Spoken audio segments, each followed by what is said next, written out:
Cindy Toll. And I am Ken Basinger, and we are ready to go. Staff is... Christina Robertson Gardner. I knew that. I want to announce the adoption of the board minutes for the first agenda item. Have the board members had the opportunity to review the minutes from the June meeting? I have, and I have a question about it. And I regret I don't have the exact language worked out, but on, let's see, page 4 of 135, towards the bottom, third paragraph from the bottom, it says Denise McGriff, representative of the McLaughlin Neighborhood Association. I think we should take out representative of the McLaughlin Neighborhood Association, because the McLaughlin Neighborhood Association, just for the record, just so I can clarify from last time. I think in regards to what the comments that we made for that, removing that one word, I think resolves a lot of interpretation issues. Okay. And if I may, just for a moment, follow up on a big discussion last time. I made more of a deal of that situation than I wanted to, but for procedural reasons, I think it's important that the people who come before us let us know very clearly on the record who they represent.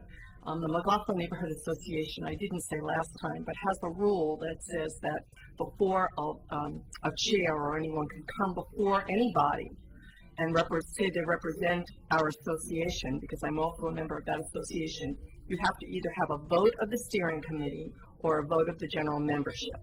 And it wasn't clear last time to me what that was, so that's why I brought that up.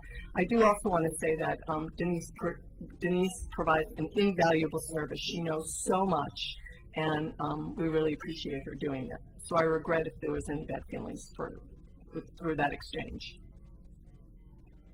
If someone wants to make a motion with that amendment, you can move forward. I move with the amendments that we accept the minutes from the last meeting. I second. All right. Ms. Cole? Aye. Ms. Hughes? Aye. Mr. Basic? Aye. Motion passes 3-0. Are there public comments on items not listed on the agenda? I kind of appreciate. No. Okay. We'll move along to item 4, design advice on 1008 Jefferson Street. Is there someone here representing the applicant? Mm-hmm. And I have a brief PowerPoint, and then I'll forward it over to the applicant. Very good. Take it away. All right. This is kind of the second design advice and third we've done this year, and I quite like this format. So please give me your comments in general about design advice so we can work on how to best utilize this avenue for applications that are coming in. I was approached last month by the property owners who would like to do an addition onto their individually designated property. It's located in the McLaughlin district, and it's a little bit out of order, but this shows the site plan, and what you see from, if you want to toggle to your hard right, you should be able to see the plan on your screen.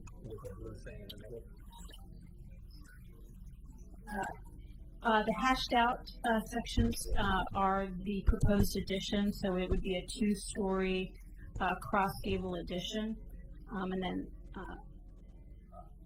added on to the second part of the second story. This is a photograph of the house as it exists today with the wraparound porch vernacular style. This is the proposed location. And as proposed, there really is a very small setback from the front elevation to where the new addition would start. This is briefly the applicant's drawing. This shows existing elevation. And this shows existing elevation today, so that what you see on the bottom right is a 1-story addition. I mean, 1-story historic addition.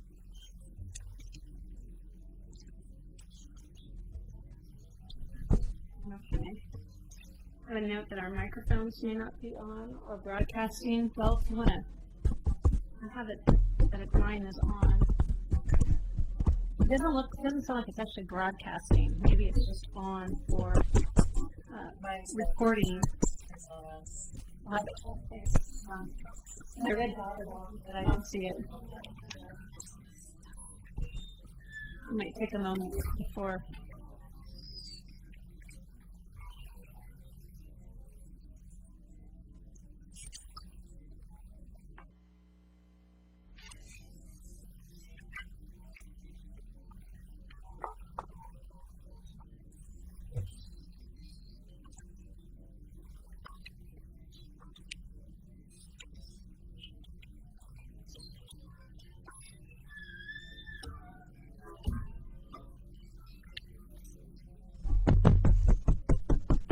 Yeah, the room sound is recording on the tape. It's recording on tape. Okay, well, I don't know how loud they so we can resolve it. This is the existing elevation on the side. As you can see, this is the proposed elevation showing the new two-story addition. And you can see it also from the side elevation. It is set back 18 inches. So I don't have a power, but I don't have a laser pointer, but you can see the new addition slightly set back from the front elevation, and you'll see that from the line of the addition. This shows the floor plan. This is the existing first floor on the top, and the new proposed first floor on the bottom. In yellow is the addition, and the second floor existing and then showing proposed. I'm going to keep this up, and the applicant can utilize this. In previous HRD applications, and I've explained this to the applicant, we've looked at setting the addition back at least, one window bay at a minimum to allow the public to see what is the main section of the house, the historic section, what is the addition. And I do have some concerns with only 18 inches being the setback from the main house to the addition. Now, talking with the applicants, they don't believe they can really move forward with this addition if I required it, if the Historic Review Board required it to be moved back behind this front window. And so really what tonight is, in regards to them, is this something that we feel that the Historic Review Board can look at with mitigation factors, or is this a no-go? Do they need to pursue this in a different way on the rear, or looking at the historic addition, moving up from that? At this time on a staff level, I don't feel 18 inches is enough. But I am not the Historic Review Board. It's definitely me and the applicants here to kind of explain their situation. And the last time, for some of the board members who are not on the board, the Rittenauer House in Park Place, which was reviewed about a year and a half ago, it was a one-story house, and it did have a side addition. It was a landmark in Park Place, and the board did request as a condition of approval that it started the addition past the first window bay. Because the applicant also came in with about that small of an offset. And the thing to always remember is to look at the balance, once again, between compatible additions, which this definitely is, but not creating a false sense of history, which I think this also does. So, as a design conundrum, I don't really have a solution for it right now in this specific location, but I'm going to let the applicant speak, and I'm mostly interested to hear what the board has to say on this application. I will. Property owners come up.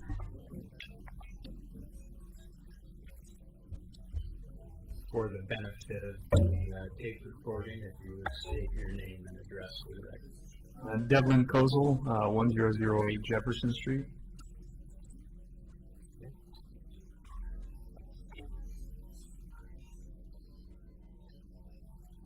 Go ahead. I think Christina covered pretty much everything. The only thing that I would add is that it, as she stated, is kind of a deal breaker for us, I guess, at least with this path. If we had to set it back further, than the 18 inches by a very large margin. There's two reasons for that. One is, the size of the room is only, 80 square feet or 100 square feet or so to begin with, and if we, cut that in half, it's a fairly small addition to be doing for any efficient extra space. The other aspect of it, as you see in the floor plan, the only place for an entry right now is this door below the staircase, and if we move that over past the window, we don't have a good entry into that room unless we redo the stairs. So it'd be a significant amount of extra work, and we'd have to evaluate whether or not that would be feasible for it. So I guess that's kind of where we're at, is just determining whether or not it's a viable option to move forward, or whether we need to look at something else entirely. Okay. I would point out, I guess, that the visibility of that section of the house is fairly limited from the street view. Our street dead ends up at the top of Jefferson, right behind my car here, and there's not a whole lot you can see of that addition from the street, from 11th Street further down. So I don't know if that plays into it at all. Can I just Yeah. ask this view, are you going to eliminate this window with the addition? Well, we have basically a window. Yeah, it would be the new wall inside the house. So this window will be eliminated and that window will be eliminated. Correct. And we have matching historic windows on the outside of the new addition. Similar to the ones that you're.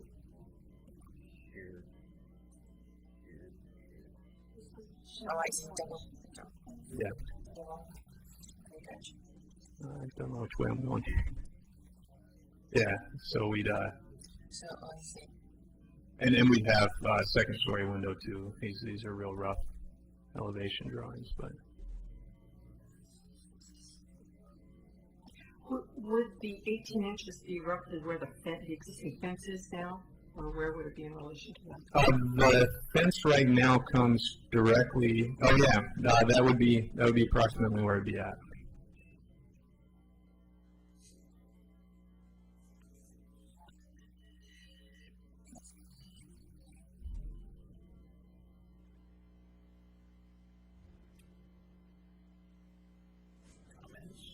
No, I definitely see Christina's point, but I also see your point because, why do all that work for that little improvement?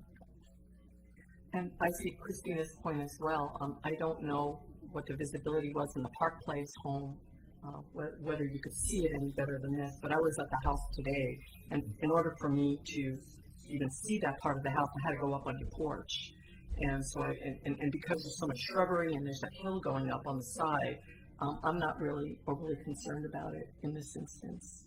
And that's, I guess, the point that I was making about this view right here. I actually had to walk up into the open field where Jefferson dead ends to actually, get a good shot of this. So it's not readily visible from the street view.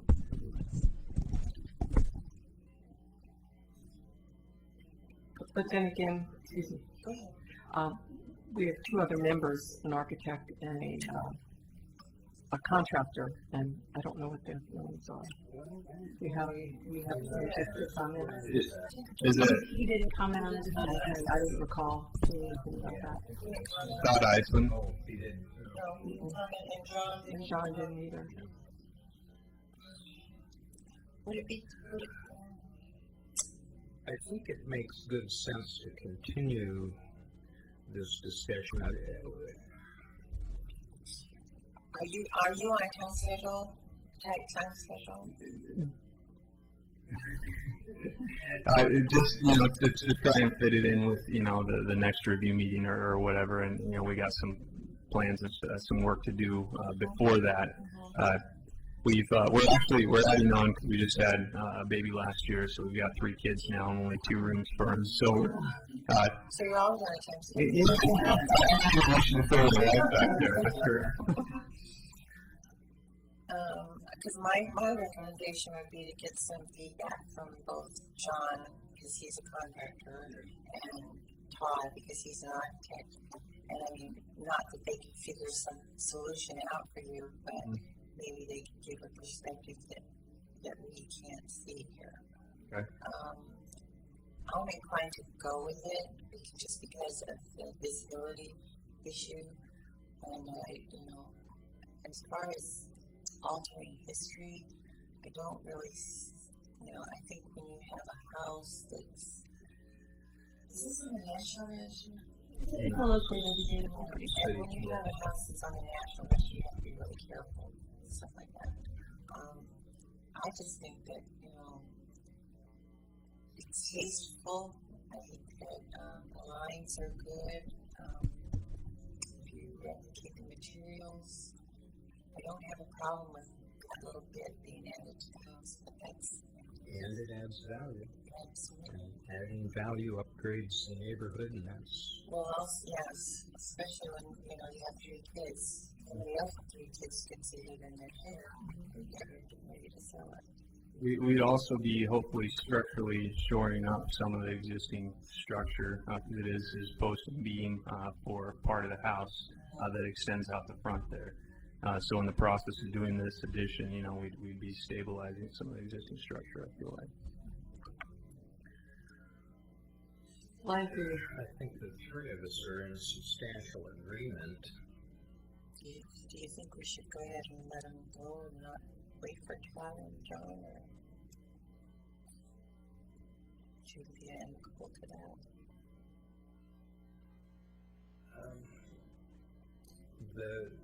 In my view, the key element here is the fact that this addition won't even be visible from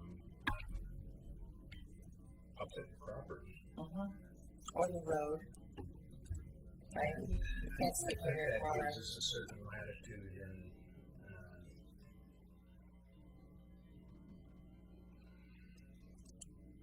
clearly we prefer that it be set back beyond the window, but if you do that, as the applicant points out, there's nothing left of the addition. I think it's a reasonable, I personally think it's a reasonable compromise to allow it in the case where it's not blatantly visible. we will be putting wood windows in. Yeah, which is another benefit is the vinyl window that you talked about right there will be removed as well, and will be replaced with wood windows. So. Okay. Well, actually, just So this is yes. yes. If I could get if I could give 2 points of information. One for there was a question about the Ridenour House in Park Place, and that was fully, it had a corner lot on a flat elevation. The contours were flat, and so it was seen absolutely. So if you're trying to I think as Mr. Basinger was looking at the mitigating situation of the elevation and the contours, that is different from the Ridenour House. On a staff level, I mean, it's probably still my recommendation that it be moved back. But hearing your comments, Denise McGriff may indicate she might also be commenting on this, and so okay, this is a public it's not a public hearing, but it's a public item, so we can solicit public comments from us. And I just want to remind everyone to speak in the microphone, please.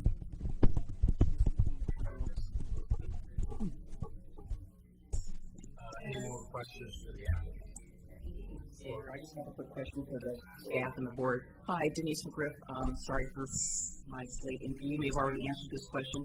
I was just curious about, since I know this is going to come before the neighborhood association, I was curious about the incompatible elements that are on the house, such as the T111. Are those sort of things going to be restored or removed, or? Oh, I see, shipment. Well, the inventory sheet says it's reversible, potentially eligible, and then it talks about the porch is a historic condition, which includes T111 siding. It says the windows were changed, this window hoods, and the east half, blah blah blah. So I was just curious about that. I went T111 then down below the porch level, then around. You can't tell in the picture. And I noticed that you encircled it on the inventory, but, you know, then I wanted to see the house, and I always love that house. It's such a charming house that I didn't even notice it, you know, so frankly. Well, I knew somebody that lived in it before you, before the previous people, and they hadn't put it on either, but it, you know, I have no, from what I saw of the limited information he submitted, I thought the addition was reasonable, but I would like to see the house, I would like to recommend that the house be, get rid of that check mark that says, you know, potentially,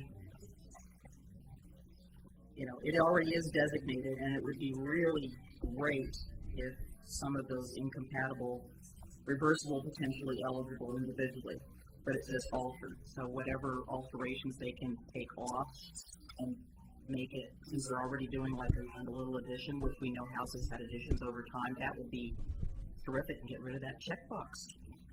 Would that be a reasonable condition for approval when the approval time comes? Yeah, I think you can make findings that, you know, as a goal, there's a general goal to keep buildings contributing, and, you know, as the addition, it doesn't necessarily add to a contributing factor, but if they could additionally, I mean, I think you could potentially make findings. It's close, but I think there'd be some robust findings for it.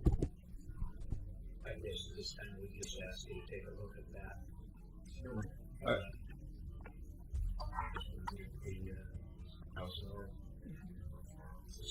Are there any other issues besides the T111 that would potentially need to be addressed, I guess?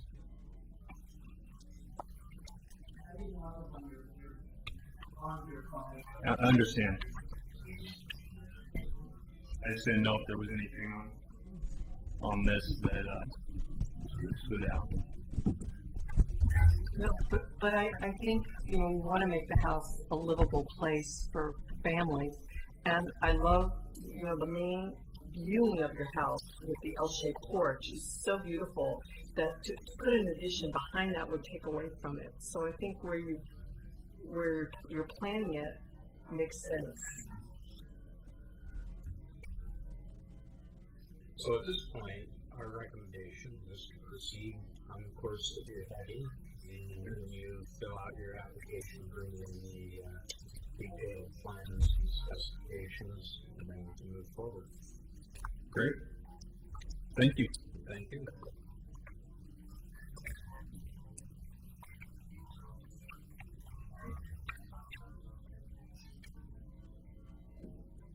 All right, we move on to item 5A, HR 040, HR 1004, 1013 8th Street, Community Homes in the McLaughlin Conservation District. Yeah.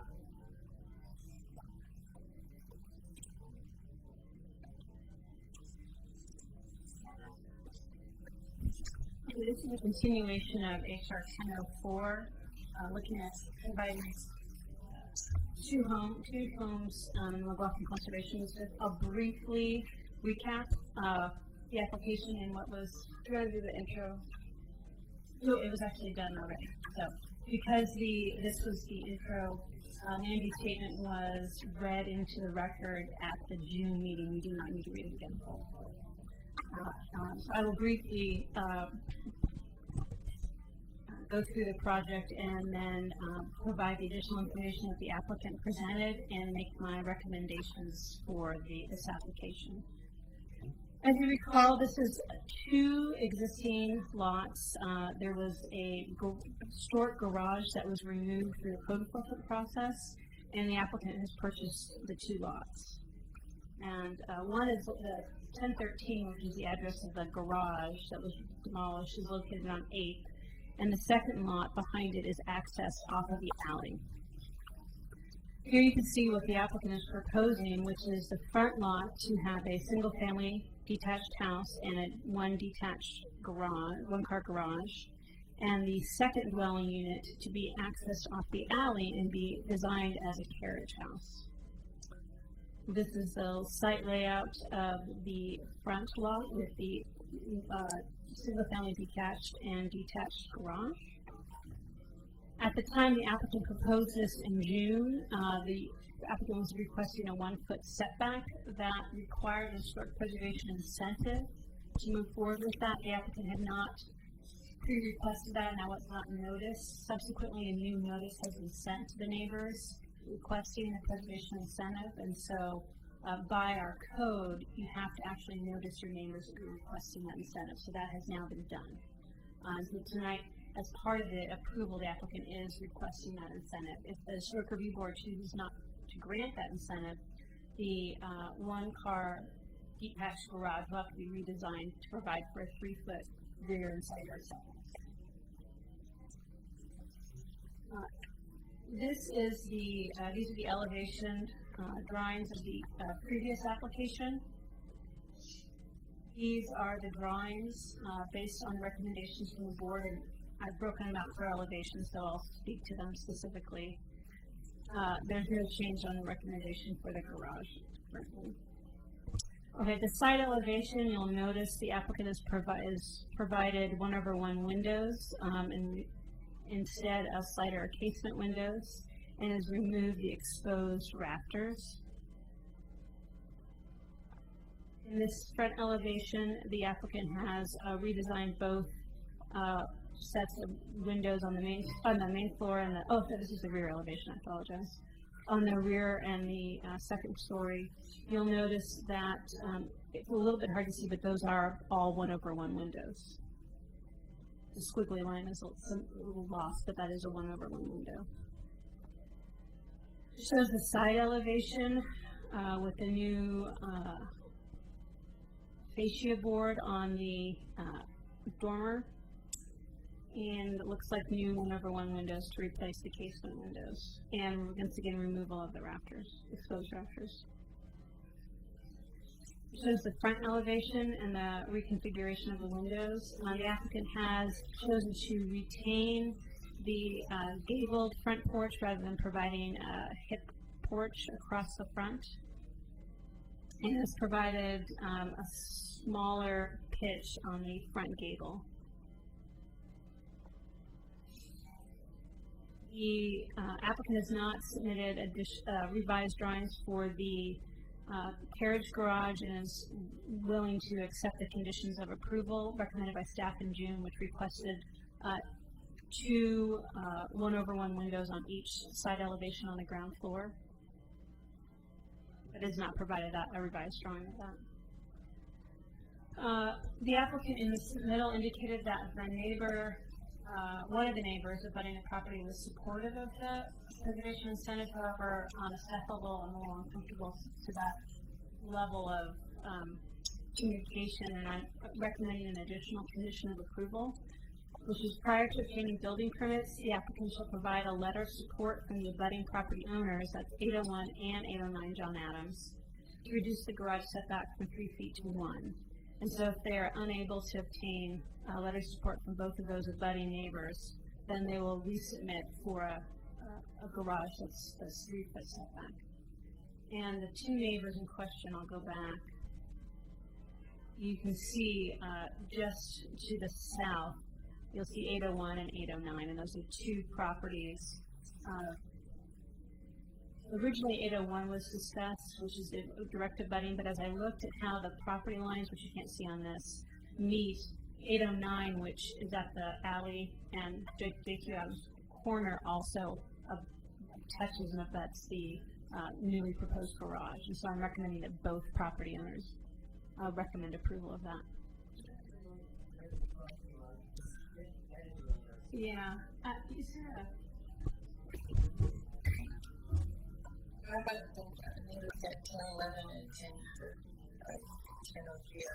right now I'm recommending only the ones that are abutting. The property owners on the other side have been noticed, and so I think the idea is if you are an adjacent property owner and you've been noticed, you haven't taken participation in this event, then you're probably either okay with it or we've given your notice. I think the level goes up a little higher when you're requesting this adjustment to actually get affirmative commitment from the abutting neighbor. I think as a staff level, I think that's a reasonable condition of approval, rather than assume no communication is support for this.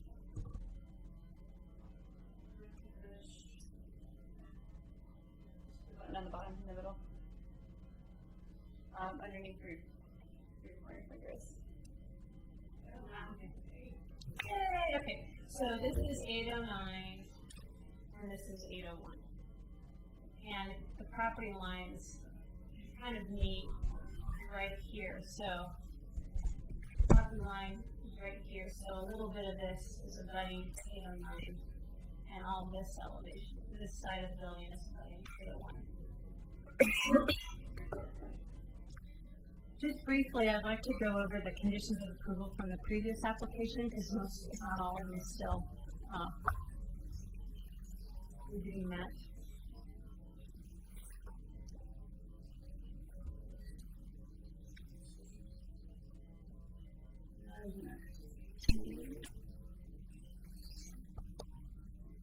That is not in your packet.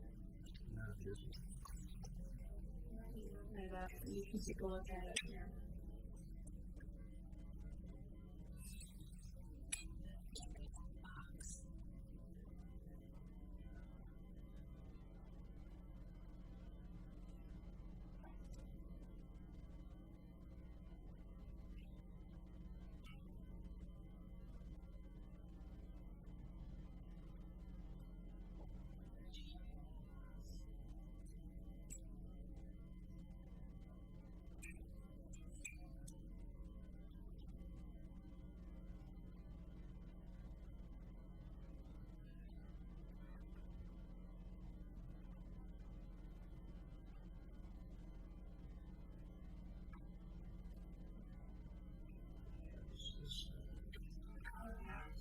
Currently, the recommended conditions of approval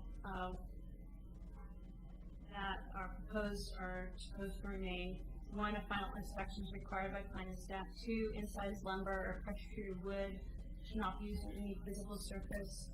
3, prior to obtaining building permits, the applicant shall provide the staff with the following. Staff may approve revisions to details after building permit submittal if they meet the intent of the conditions of approval. And 3A discusses house color, door specs, material of the doors, lighting, preliminary landscape plan, and a revised drawing of the porch. And that's actually one question. Is the historic review board comfortable with the proposed porch? If you are, I can remove 3F from the condition of approval. That was more of the original drawing had a much skinnier and it may be, you don't have to make this decision right now, but it's something to think about when you move forward for any recommendations if you want to remove 3F. So this one. Yeah, that's the new one. If you are okay with accepting as submitted. Okay, condition approval number 4 discusses roof vents.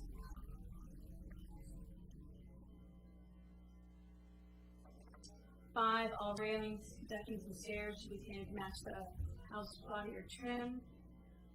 And 6 and 7 involve the redesigning of the windows. What the applicant has done for the main house is they've complied with the condition of approval. So you can keep it or you can remove it regarding the building, building 3. So that's condition approval number 8. You could remove if you wanted, or if you didn't, it would still be retained. And then specifically number 9, regards to the materials, 4-inch reveals smooth hardy plank siding or equivalent, fiberglass, wood clad or wood windows, cement or wood porch base, and window trim to be 4-inch smooth non-incised wood trim. Number 10 is your decision about the historic preservation incentive. So depending on how you find that, number 10 will be revised. And I had a blue block on my just So number 10 discusses the historic preservation incentive, so that would be revised based on your finding. And number 11 will remain because there's still, the applicant has still not gone through the ability to perfectly show that these lots were historically created. And so I just want to put that condition in to make sure. We think that they're fine, but we need to do a little bit extra work before building permit. And so right now, really, on a staff level, I'm looking for clarification of the revised elevations for the main house and the historic preservation incentive. What I'll do is I'm going to bring the applicant up, and the applicant can make their comments, and make their comments, and I'll come back and kind of get your directions, and I'll make recommendations for any revised conditions of approval. I think what I'm going to do, I'm going to leave it on the new elevation.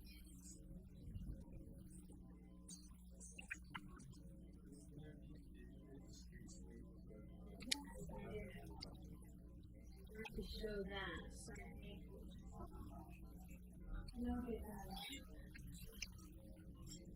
actually, the streetscape is in your agenda. So I will put that up.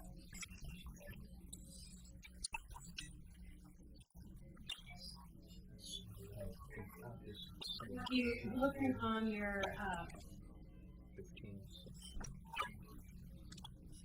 hard copy also will be available.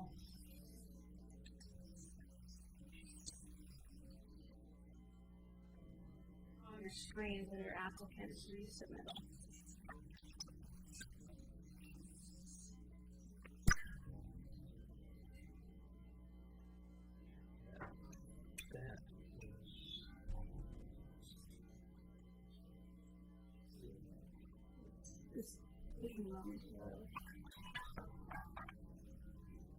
Are you checking that base? Yeah. I'm not close.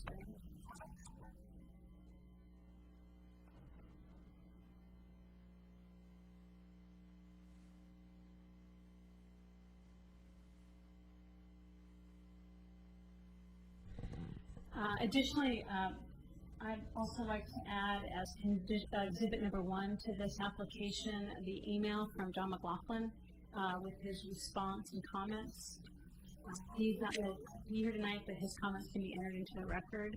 And this is what he commented on for HR 1004. I like the changes to the front house. They forgot to draw the first floor shed bump out to the front and rear elevations. Thank them for drawing the streetscape elevation with the adjacent homes.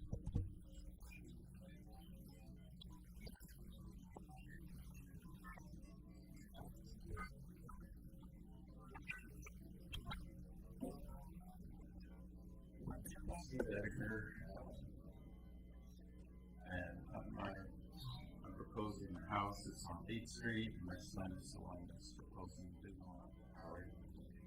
And I want to start by thanking you for being there for the city and helping us process these difficult things. I think I've learned a little more since the last meeting, and the discussion about vernacular and bungalows occupied my mind quite a bit. I can see more of how those two styles differentiated. So I appreciate the opportunity to learn more.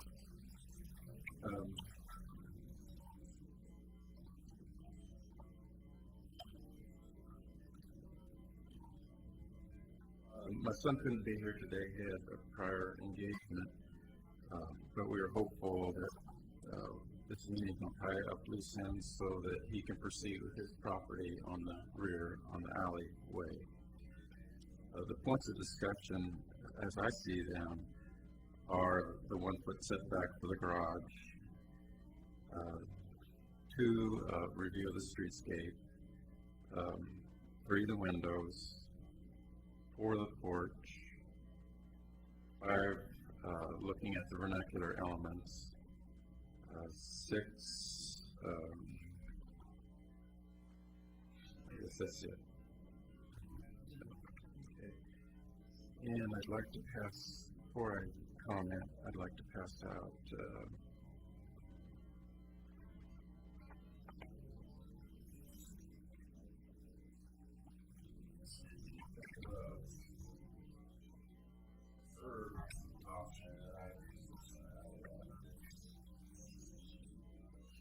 picture of this in the record as exhibit 2.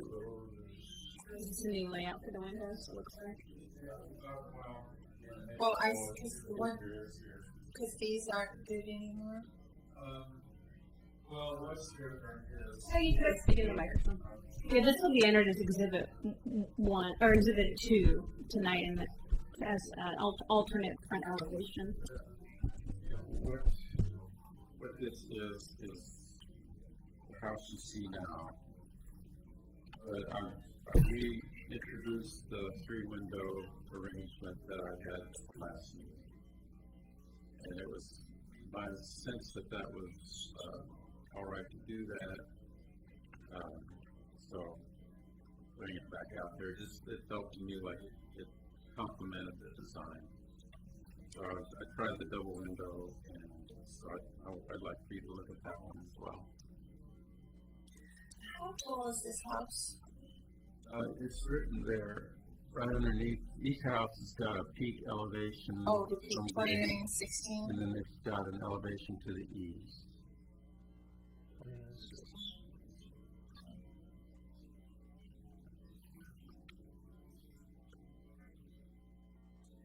So I kind of have some comments here. If I should I proceed with that? Sure. Okay. The garage, I'm requesting that we reduce the setback to 1 foot, and this streetscape is helpful in terms of looking at what's happening in the street right next to me. The house immediately to the left is it's a strong 1 foot setback. I think it's 15 inches, and the house left of that one is maybe 1 foot. I don't know for sure, but just looking at the house and laying out the points of division at the sidewalk and looking at aerials, it looks like it's very close to the setback as well. So I think what I would be doing is continuing a pattern that's already there. One other thing that was of note to me was how the house immediately to the left is a little bit sunken relative to the other houses on the street.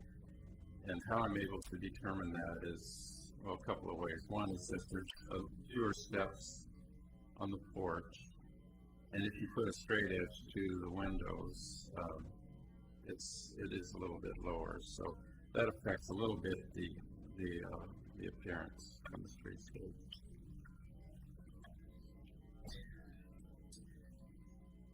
As Christine mentioned, I did talk to the neighbor immediately to the right, and he was fine with the 1 foot setback. And I will talk to the neighbor that I share like a 4 foot, referring to the 4 foot property line with.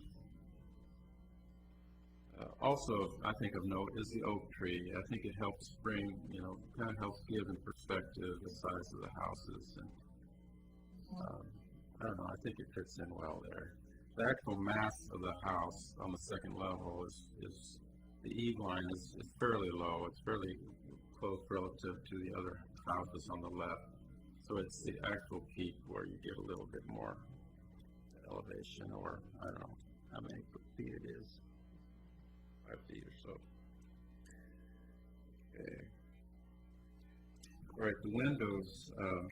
My understanding is the windows are all right if they're separated. They're individual units and they're separated with a minimum of 4 inches of trim, and that they be double panel. And I already mentioned that I'm interested in entertaining the possibility of a 3-window configuration in the gables. So I'd like a little comment on that. The porch. I have drawn the hip on one of the elevations as an alternative. I prefer the gable. I think it just looks like it fits better, and I have seen some of that kind of design on similar houses in the city. So that's something I'd like to talk about. I think that's it. There's one more thing. Okay, the vernacular elements. my understanding is to have the windows separated, to do the fascia with 1x6 rather than a larger 12-inch wide, which is common to bungalow. Do a gable trim, that's shown there. And also, when going to the vernacular, what I'm seeing is you can have a wider siding exposure. And so I'm proposing a 6-inch exposure for siding. All right. I think that concludes my comments. Okay, I think before we ask questions, we would like to hear the public comment on that, and then we'll close sessions after that.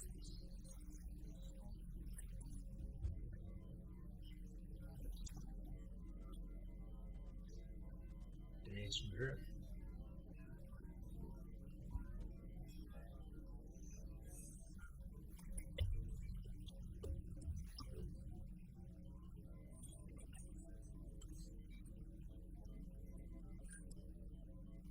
Thank you very much. Again, Denise DeFritz, 815 Washington Street. And I've obviously had the same amount of time you have had to look at this, but I wanted to just comment about this, that I felt it was very helpful.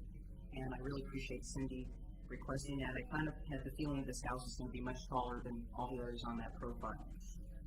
The one thing that I guess I don't know whether it's the scale or not, and I didn't try to scale this out, but I just want to make sure that the windows are proportional, because the ones in the upper gable look like they're very square as opposed to being rectangular, which is, I believe, what we want to try to achieve on this particular house. I guess that my comment regarding this revision, which I'll give back to Laura, is that it really makes it heavy, and it really looks kind of unbalanced with where the gable is. And what I like about that is that if the windows were stretched a little bit, you've got some proportion if you divide off each of those elements. So you've got, make a line across the top, and you've got a pair there, you've got the 3 on the bottom, and then you've got a balance with the porch. By putting this in, it just kind of makes it a little bit unbalanced. You can't quite get that balance back, and but I'm just concerned about the proportion and the scale of the particular windows. And I noticed when Christine was showing the old and the new, that again, a lot of the windows looked very square instead of being a little taller than they are wide. And I'm hoping that is going to be the case on the detail plans, that they are more rectangular in area. And I had kind of taken mine and circled the ones I said, well, that's a little small. And I think these on this particular elevation, they were just a little bit, they just look a little lost in this elevation. Maybe they're just a little tiny bit taller than they are wide. We kind of give it a little more balance. And I'm assuming these sort of line up here, so they're not out of proportion there. Other than that, I agree with what the board's findings were. I did have a question for staff. You had on there a bungalow door. Yeah. So now he's going to be Right. And you need to revise that condition. Okay. I actually did catch that today, but I failed to. Anyway, thank you, and I'll return this to Laura.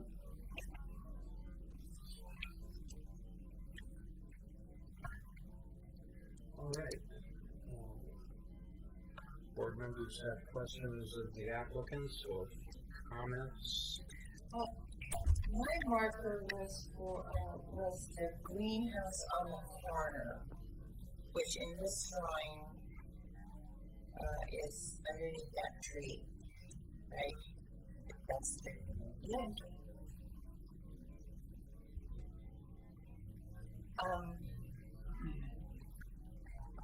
comparatively, that house to the rest of the existing homes is extremely tall. It's extremely, yes. And that was prior to the HRB's recommendations, right? True, but I think what he's showing is, in actuality, it isn't taller. If you look at the top of Peak. I know, but his house is taller. Right, correct. But I think what he was showing was the new house is at 25 feet top of peak. 29, 16. Right. That's it, right? Then the house, the Marriage house is not what I'm talking about. no, I'm sorry, the late 90s house next door, the Like the green one is 25 top of peak. Yes, but his is 4 inches taller. Correct, correct. To me, that one, you know, even though it's under 35, but compared to the rest of the homes in that area, it's huge. And his is going to be bigger than that one. You know, peak-wise, maybe not mass-wise, but height-wise, it is going to be bigger. My feeling is that if you did the hip porch, it would cut down in mass and look at the house so much. And also, if you lengthened those double-hung windows instead of put the tri-window in as you propose, if you lengthen those double-hung windows, I think that could break up the massing of the house as well. Because even though you are under the maximum height, it's still a huge house. It's tall. It's taller than, and you can see that the street slopes, so that the house that's 25 feet looks bigger, partly because it's on a higher level of the street. But yours is going to look bigger than that one, even though it's on a lower part of the street. That's just my feeling. Well, I'm going with, am I speaking to this right? I'm going with the vernacular style, which is more consistent with a 12-12 pitch. Oh, the pitch of the roof is fine. So what I'm finding is there's part of the bungalow is a lesser slope roof. Right. And you're trying to go more horizontal and not so much vertical. Right. So I'm introducing a style that's different than the two houses on my immediate left. So there should be, in my opinion, more of a vertical. More leeway given. More of a vertical sense, yeah. And in a way, at first I was trying to match, and I kind of got used to the idea of, well, maybe it's better not to match, but try to stay in a historical framework, and it might look better. You don't see lots of, the same top. Oh, I agree, and I think your lines are fine. I don't have a problem with that. But I know that when I'm physically at that place, at that location, that greenhouse is huge. I'm not standing on them. And so to see this one be bigger, I can't go really by scale because part of it, I think, is because it's such a big box. What, the greenhouse? Greenhouse.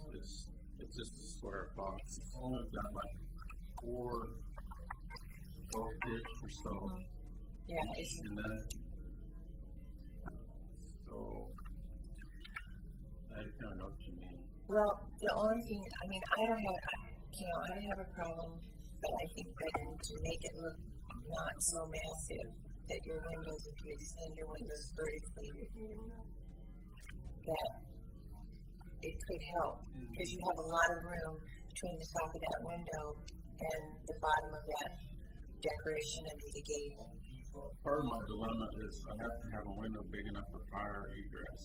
Right. Well, it could be taller and just as wide. Yeah, I definitely agree. As much length as possible is a good idea. And I also think that the hip roof on the porch helps with the massing as well, and that will give you more leeway on the windows. The hip porch, the original. But that's just my opinion. I also I was kind of curious about your neighbor saying if you could join both garages. Did you see that comment? Mm-hmm. Is that even possible? Oh, let's see. This property. Complicate with that discussion, but if it's an option, I might want to pursue it. Another amendment. This is your 3.5.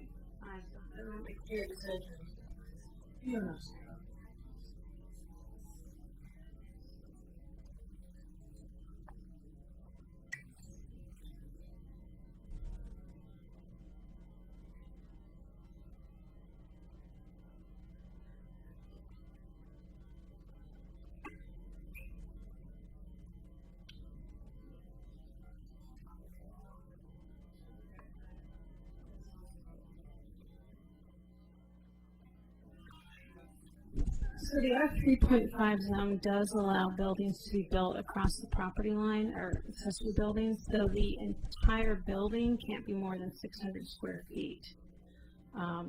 There has been some question in-house if the way our code is written the applicant can do that. And we're actually, on a side note, not related to your application, are looking into that. So one thing the board can do, not knowing how it looks, I can't really recommend the board to approve an alternative B tonight, but what the applicant can do for $50 at some point can come back and ask for a revised layout of the garage at a future published hearing. And at that time, we can get our kind of final city attorney finding on if our code is written correctly. The intent was to allow the historic garages that are attached over property lines. And I just there's been some question if our code can actually implement that. But what the board can do tonight is give kind of design direction, but the applicant will need to come back at a future hearing and propose an alternative if he wants to do that. Well, would that complicate the variance for a setback on that garage? No, because the way our code is written, it'd be the whole building is built over the property line, and there's separate building permit issues. And so it's allowed. It was intended to be allowed. There's just some question if it, as written, if it can happen. So tonight, that can't be approved. But what the Historic Review Board can do tonight is maybe give the applicant some direction. If the applicant came back and if we were allowed to do it, this is what we'd like to see. That's about all you can do tonight on that question. It's not, historic preservation incentive is kind of your version of the variance without having to go through the variance process. Well, I like the fact that you want to keep the garages like your neighbor's garages. I don't know. It's my opinion that the garage is small enough. If it was a big two-car garage or something like that, I would say you probably need to push it back. But because you're replicating old-looking garages that they had in those days, they didn't have them set back really far. So I'm inclined to agree with you that it should be lined up like that with the rest. That's all I have. Okay, my observation on the garage setbacks is that we will need written documentation from the neighbors regarding their agreement to it. So I would put that as a condition of approval. Regarding the roof height and roof pitch, I don't personally have a problem. I understand your point of view on it as well. I guess it just doesn't bother me. What does bother me though is the front window. I think those windows were on there last time we looked at it, and we asked that they go away in favor of vernacular style vertical windows, and I would like to stick with that. And it's hard for me to tell in these drawings what the proportion of the windows is. These are sketches and they're not drawn to scale. That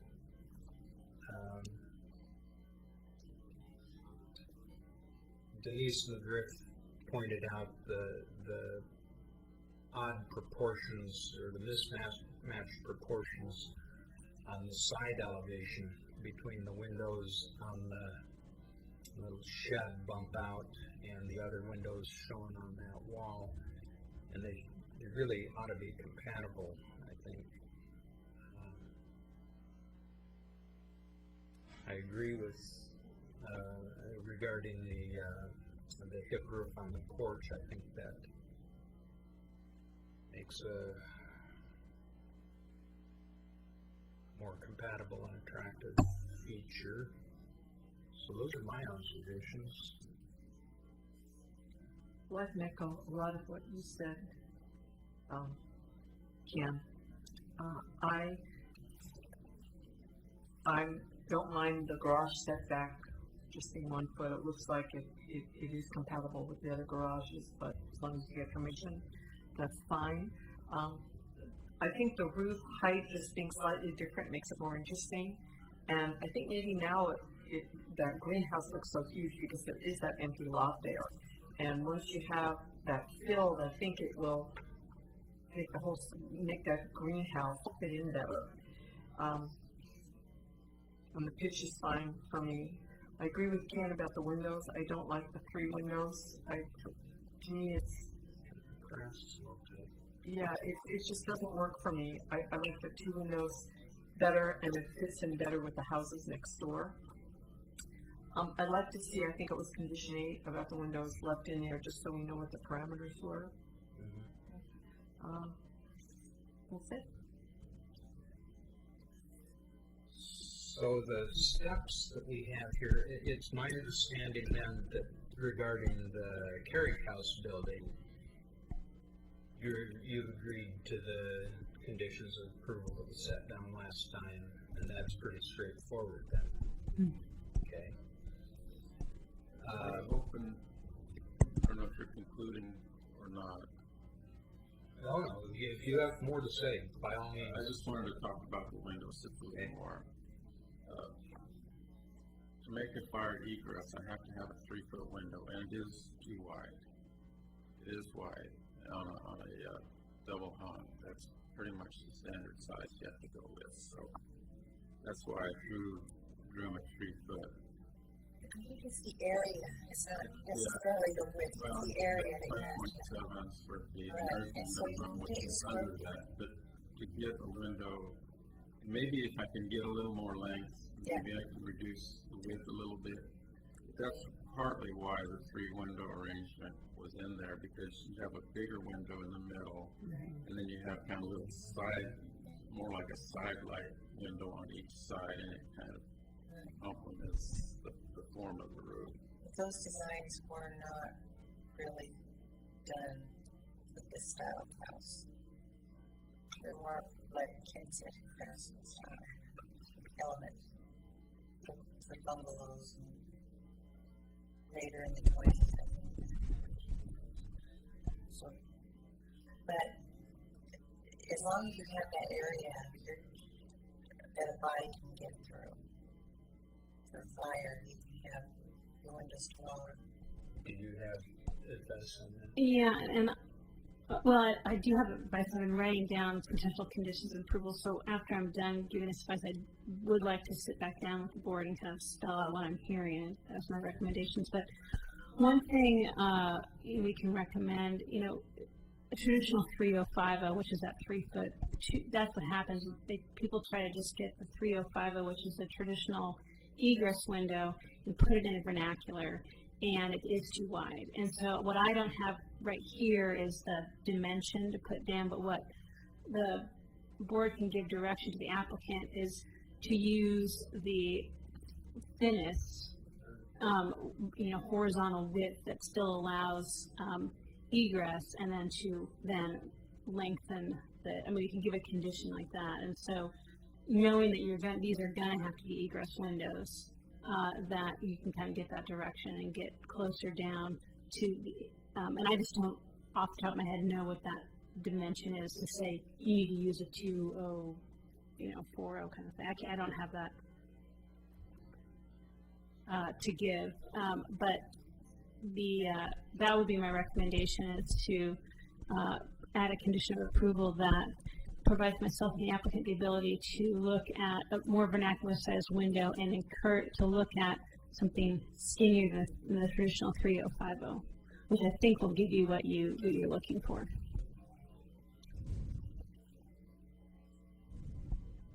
What about the 6-inch reveal on the siding? How do you feel about that? It's really outside my area of knowledge, Yeah. so I'm. The 6 and 4-inch reveal are fine for vernacular, and so on a staff level, I would recommend that the applicant can choose either. Okay. So really, the only issues up in the air would be the proportion of the windows, the style of the roof over the porch, and the setbacks, which we've already covered. That doesn't sound too hard.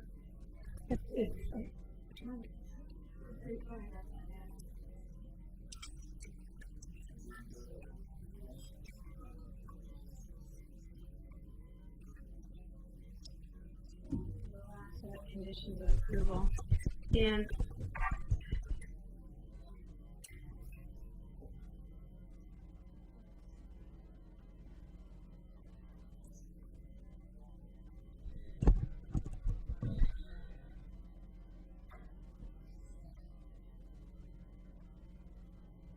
okay.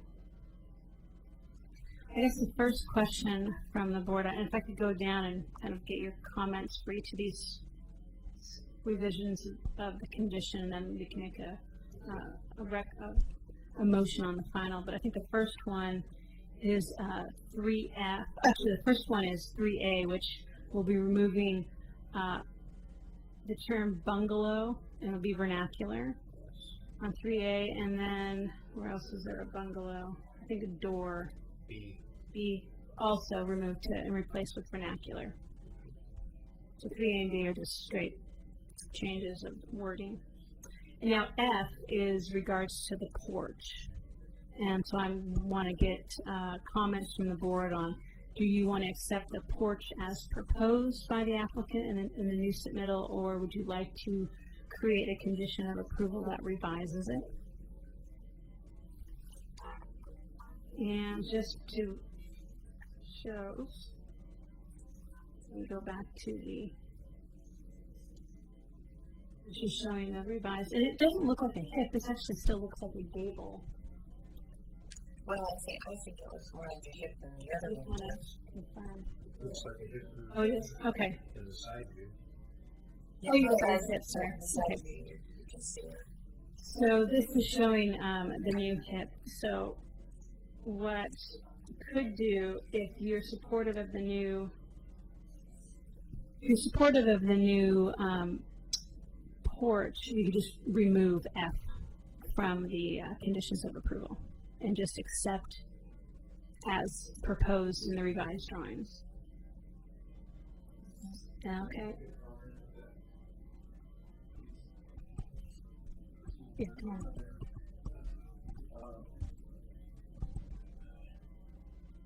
If I have to go with the hip, I'd like to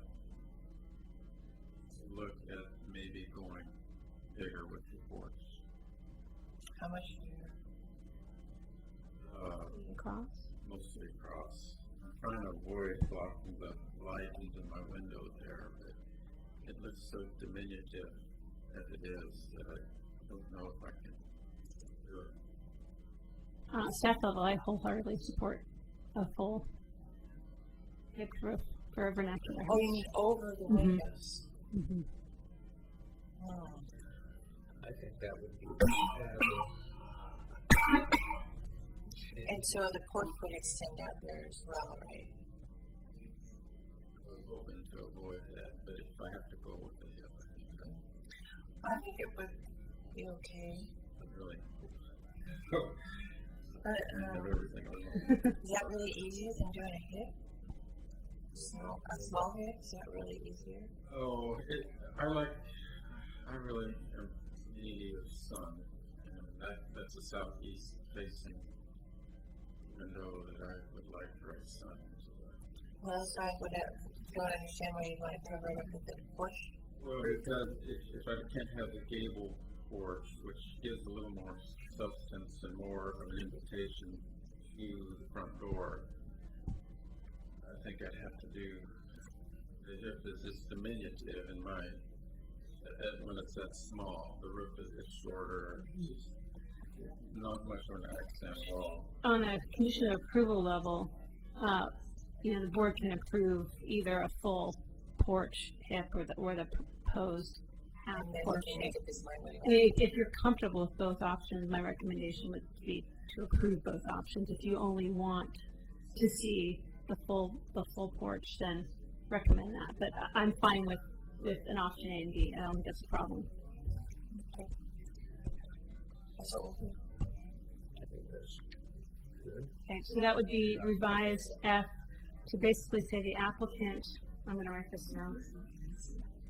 The applicant may construct the porch as proposed in the July resubmittal.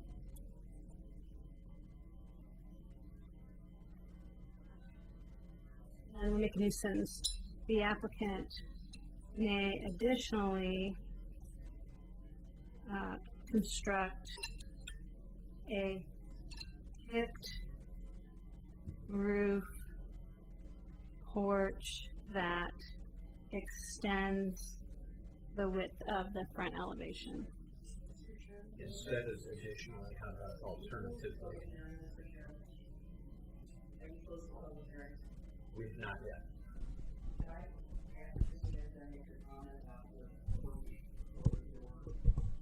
If it's not closed, you can reopen.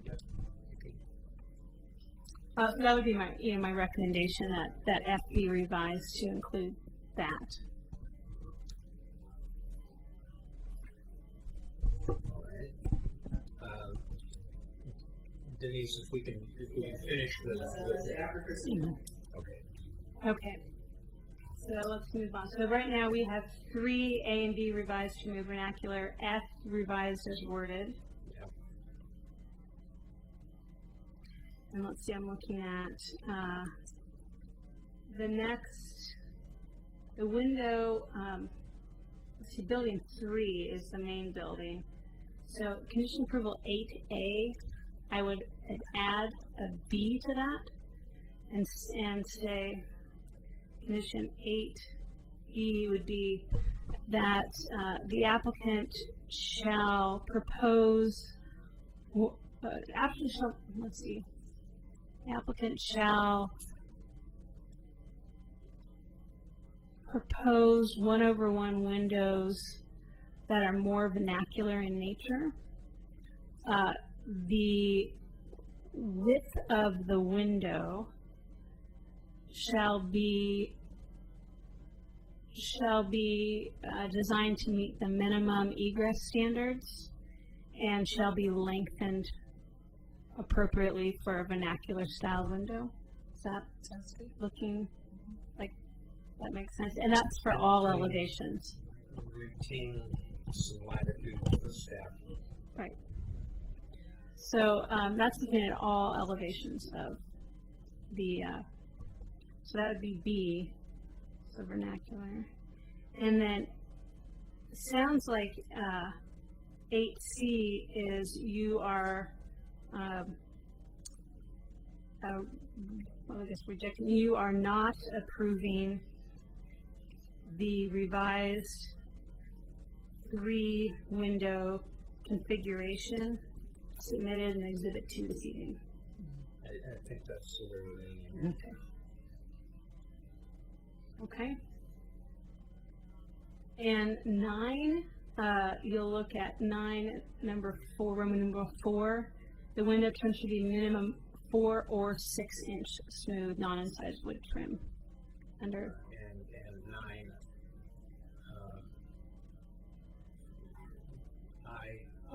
You're right. Oh, I'm sorry. I meant 9I. I apologize.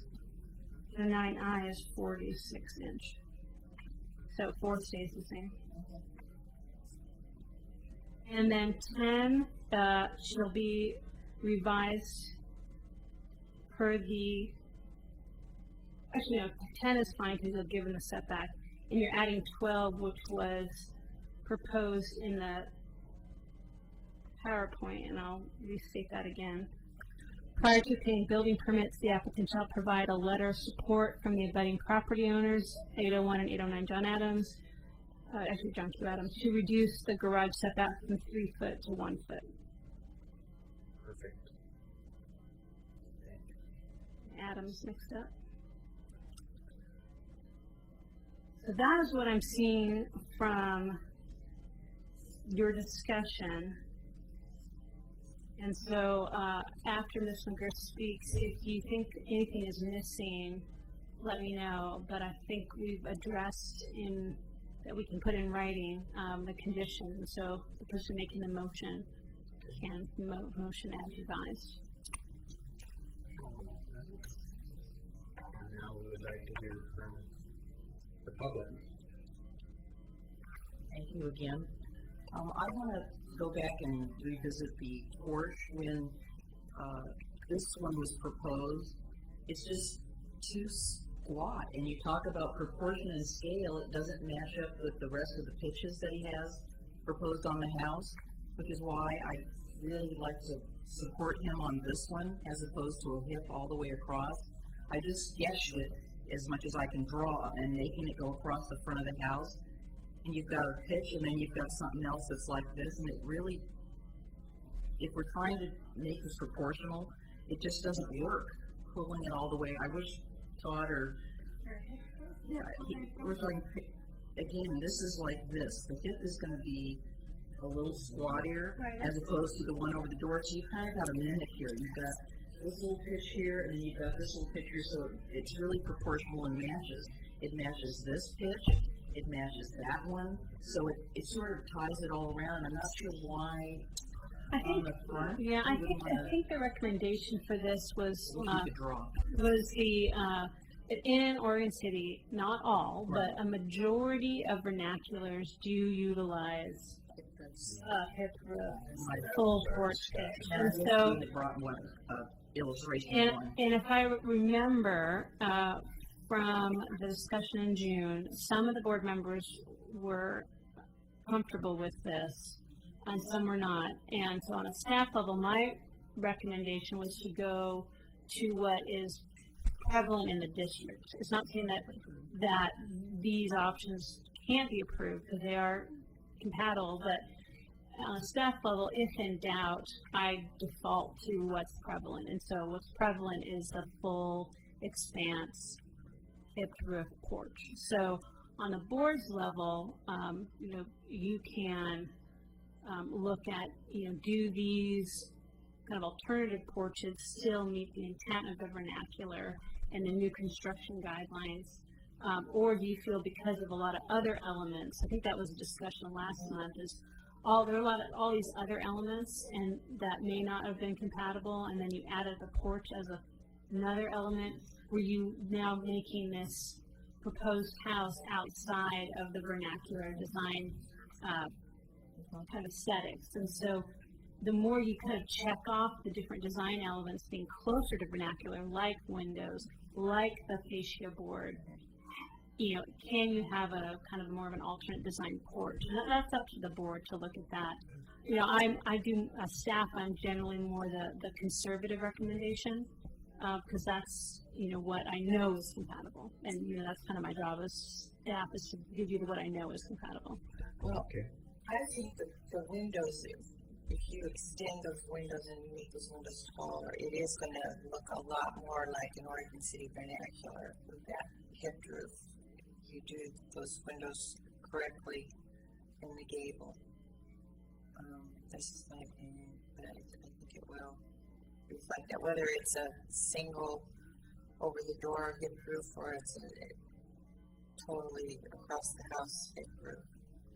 Which would be similar to what's on the greenhouse. I guess my question tonight is there are there two board members really that are supportive of the applicant building the original submittal? Or I kind of have three options really for porches. The original submittal, which you see under old, the new submittal, which has a hipped roof, or a potential alternative, which is a full width hipped roof porch. So when we were going through, I think it kind of looks like one of the last issues is making a finding from the three board members tonight of how to write that condition of approval for those three options. Proportionally, I like the pitch of the old porch. And the applicant likes the pitch better.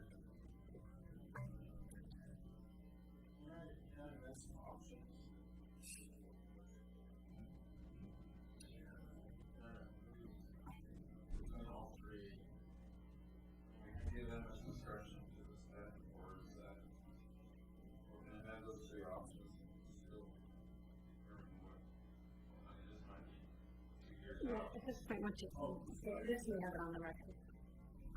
And we also haven't closed the record. I'll be brewing on this for a couple of years probably, this house, and I don't know, where I'll be at that point. Can I have that much, that much option with the three variations, or? We've been leaning off toward the hip roof design all evening without perhaps giving due consideration to the gabled roof, particularly in light of the comments from Mr. Griff. How strong do we feel about that? I'm not, it's not a make or break for me.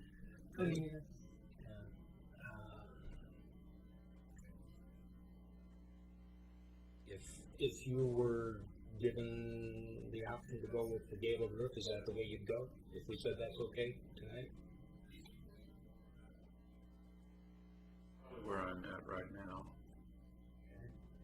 I really do. I mean, especially if I'm going to be living there, and we'll probably be downsizing by then. So I may want that light into the house, dark light. Well, I don't see how the hip roof gives you any less light than the gable. It doesn't, but I just can't. I don't think I can live with the look of the little hip. It's just. Well, that's and I think that I'm okay with letting you make that choice. On a staff level, there's no problem in recommending all three options. Okay. Is there any further public comment? If not, we will close the public hearing. All right, so I need to revise one condition approval before we make, and that is the applicant may construct both the proposed porch in the July and June resubmittal, as well as a full-length. The applicant may construct the porch as proposed in both the July and June submittals. The applicant may additionally construct a hip roof porch that extends the width of the front elevation. So that's three options. I would say either rather than both, but that's just my linguistic tendencies taking over.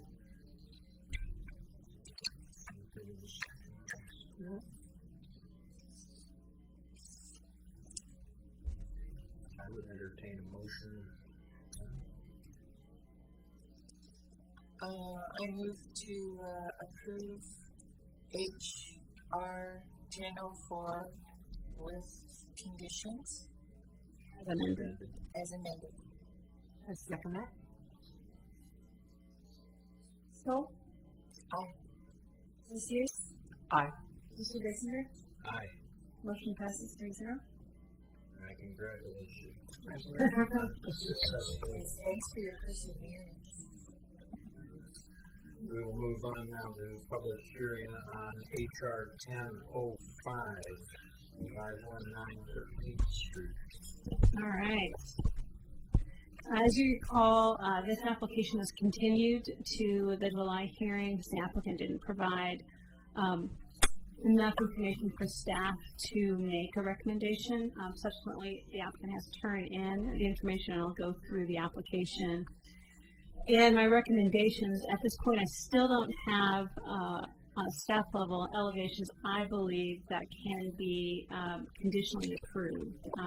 I will be recommending the applicant resubmit for the August hearing, but I think I have pretty specific recommendations, so the applicant will be pretty aware of what's going to be required next month. And so my goal tonight is to get comments from the board and to see if the requested revisions are in line with my recommendation, or if you want to add or revise anything.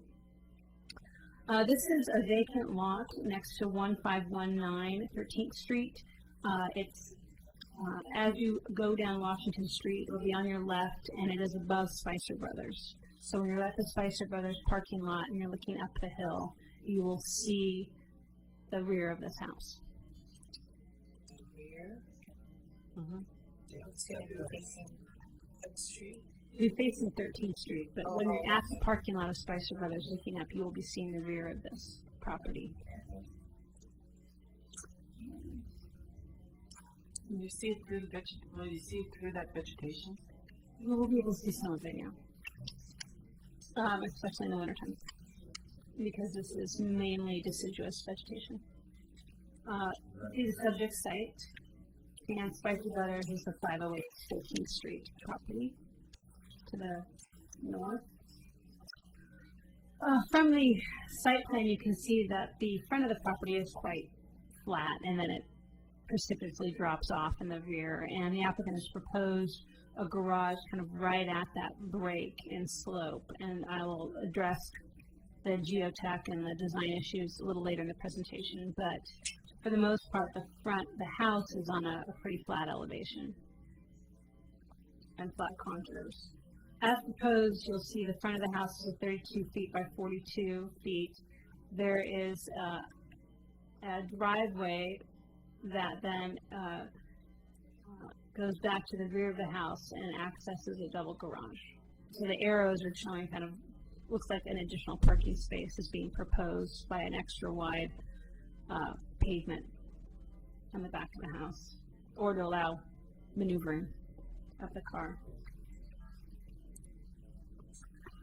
The applicant is proposing, I have this a little out of order, but it's proposing a Craftsman bungalow style house. But there is some confusion on if the front of the house has a shed gable or a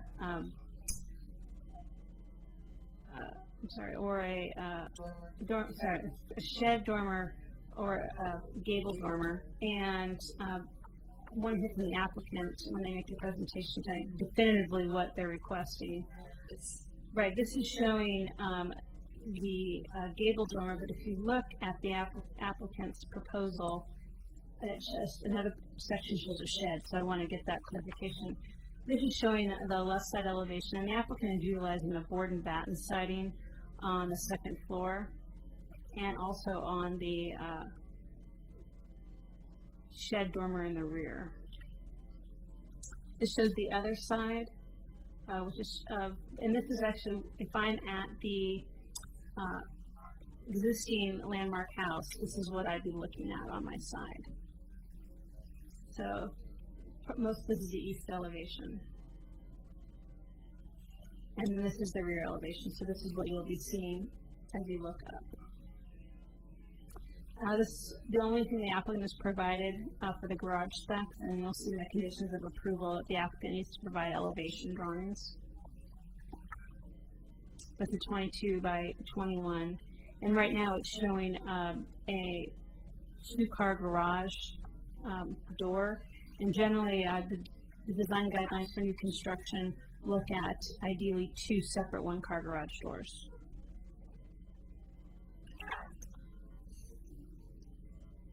Okay. I'd like to go through my recommendations for the redesign of the drawings for the August hearing. Specifically, number 1, the applicant has proposed a bungalow design that utilizes a 10-12 roof pitch. The steepness is not generally associated with bungalow design, and the applicant has created a roof that is out of scale with the architecture. The applicant shall submit revised drawings in August that reduce the roof pitch to 8-12 or 6-12. Number 2, the applicant shall provide a revised front elevation drawing showing the front dormer and porch details. In some submittals, the applicant showed river rock in the front and others didn't, so just a definitive front elevation of what the porch details will be and what the front dormer will be. Third, the applicant shall submit a revised window plan that removes all horizontal rectangular windows and slider windows and replaces them with 1/1 windows or with square fixed or casement windows. The second story right side window grouping, which I'll show again, shall also be revised to incorporate more traditional window groupings. And I'll show that. That is this elevation.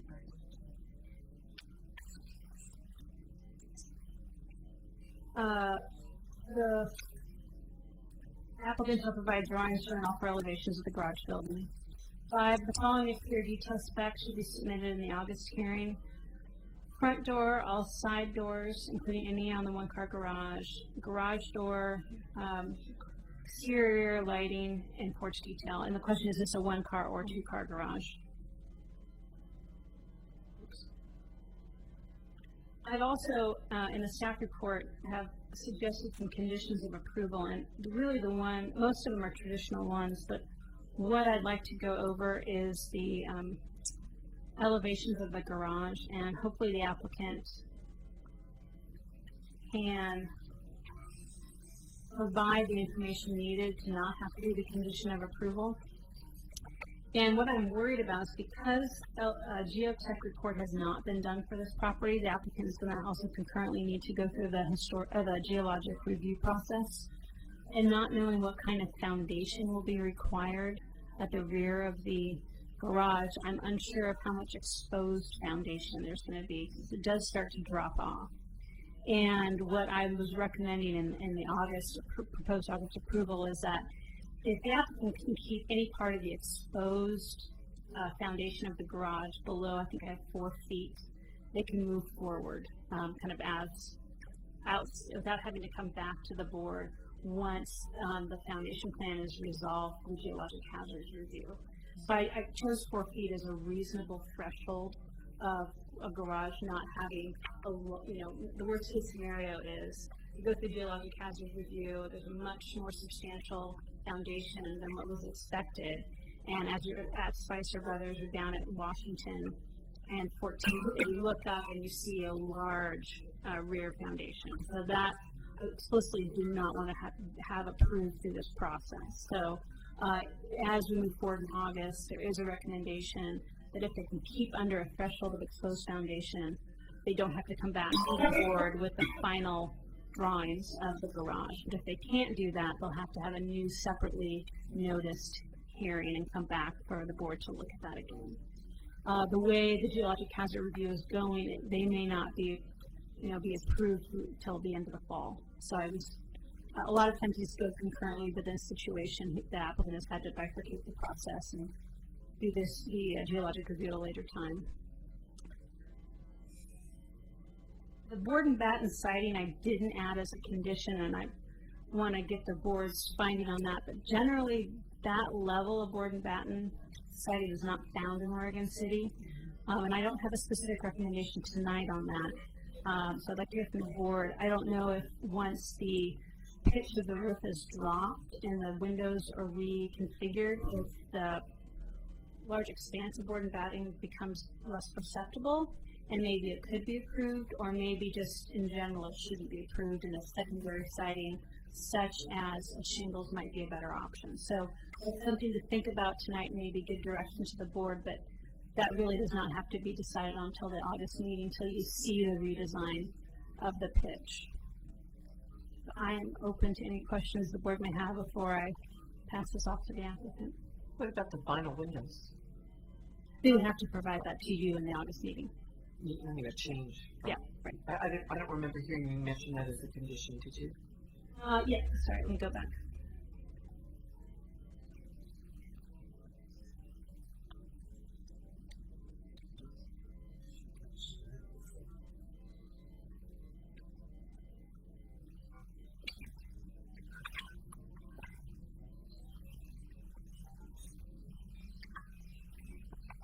I have the applicant shall submit a revised window plan that removes all horizontal rectangular windows and slider windows and replaces them with 1/1 windows or the square fixed or casement windows. So these are recommendations for their August resubmittal. These are not recommended conditions of approval. So, because I didn't see the word vinyl in here, does that mean that? Similar narrative. The secondary conditions of approval already recommend the standard wood cladding. I'm not going to go through the standard conditions. I mean, I can if you want. In the staff report, they'll be what you traditionally are seeing in a new construction. What I felt I wasn't able to do with this application is to write conditions of approval that address my concerns with the windows and the pitch of the house without having the applicant resubmit a revised drawings. And I think at the revised drawing stage, I can recommend, conditions of approval for the August hearing.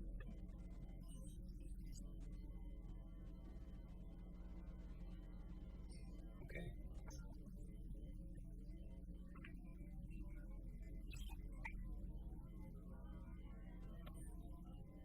We'll hear from the applicants. Hello.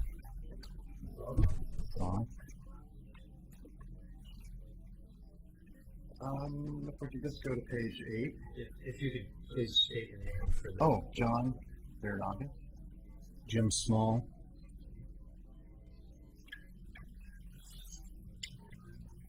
Page 8 of 135. Page 8. On her little. Oh.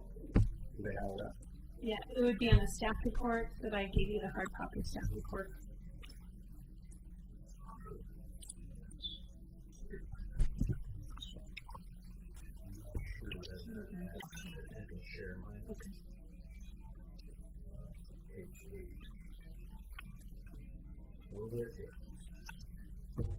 Number 1, as far as the pitch, that's not a problem. We'll switch it to 812. I don't think this is on, is it? Yeah, it's on. Okay. Number 2, we kind of decided we wanted to keep the pitch gable like on the plans. Similar to the historic Miller House across Washington. Instead of doing this is the pitch dormer on the front elevation. Yeah, just rather like than a shed dormer. Yeah, just like it shows instead of the just like it shows on page 86 of 135. Yeah.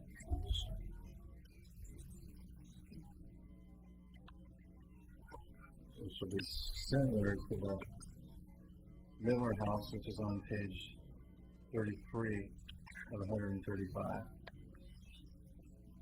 And we're also going to do the porch similar to the Miller House. We're going to enclose it. We're not going to have pickets, and we're not going to have stone.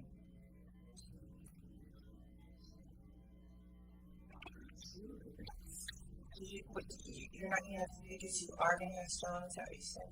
Well, no, we're not going to have pickets or stone. It's going to be enclosed with shingles. Oh.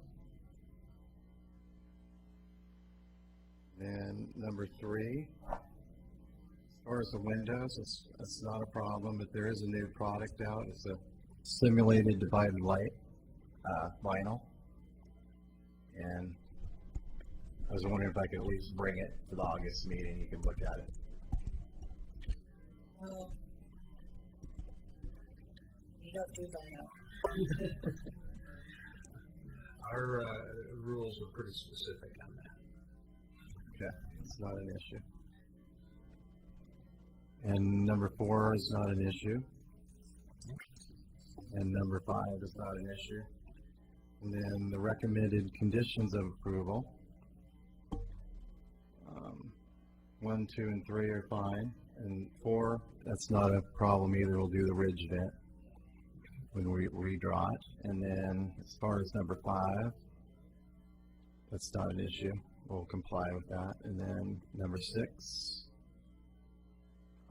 we already kind of addressed that. As far as the windows, we'll do wood with either fiberglass or aluminum clad, and then we'll do the 4-inch smooth cement board lap site. And we're not going to do the batten board. We're going to do that all the way up. The 4-inch siding. Yeah, it fits better in the neighborhood. Let's see. As far as number 7, the site plan anyway, it's incorrect. We're going to move the garage way up, and it's only going to be a single car garage. And so the geotech has already got a report that he's going to okay it. I believe the back is going to be either 4 to 5 feet. But what I do anyway is I'll put pressure treated in the foundation, and then pressure treated plywood, and then we'll bring the siding all the way down. So when they look at it from the fruit place, all they see is just the house. Yeah.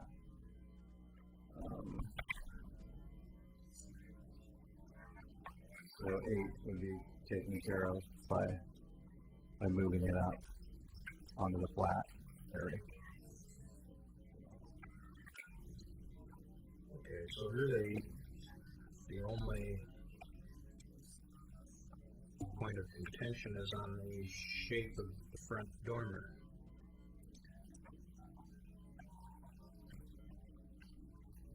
Oh, it's either, I mean, as far as a shed or a Shed gable. gable.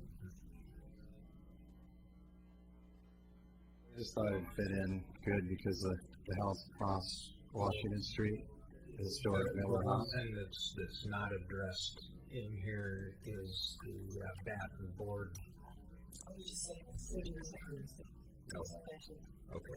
The batten board was an oversight when we submitted. We never intended to use batten board. The way the architect drew it, it's like, didn't want to pay him to change it. Okay. All right.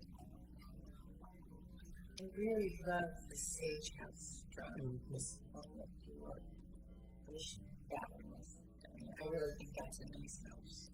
But if you'll notice, the dormer in the Miller house, how it's nestled into the roof, and it's down so low that they've got a little.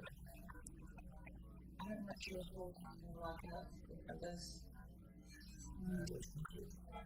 Or if it's just a pretend balcony. I don't know. But it gives the impression that there's a balcony there. It's so nestled in. And the roof is low enough to where that gable looks more harmonious with that rooftop. What I'm looking at here, I don't know if it's the depth perception of drawing or what, it seems that there's a whole lot of roof there. Pitch. And it's the pitch. So if you change it to the 812, will that go away? Yeah, and that will bring the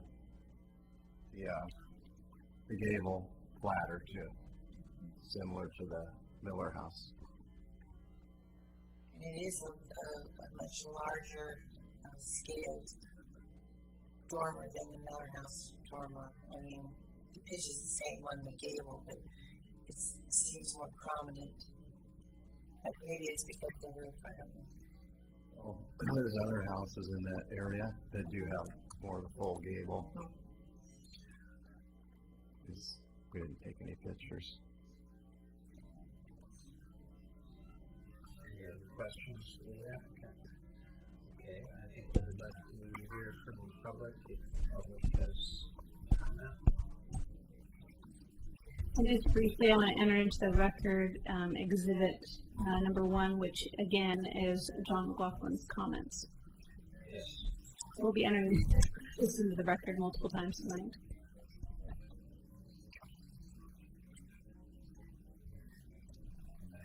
This place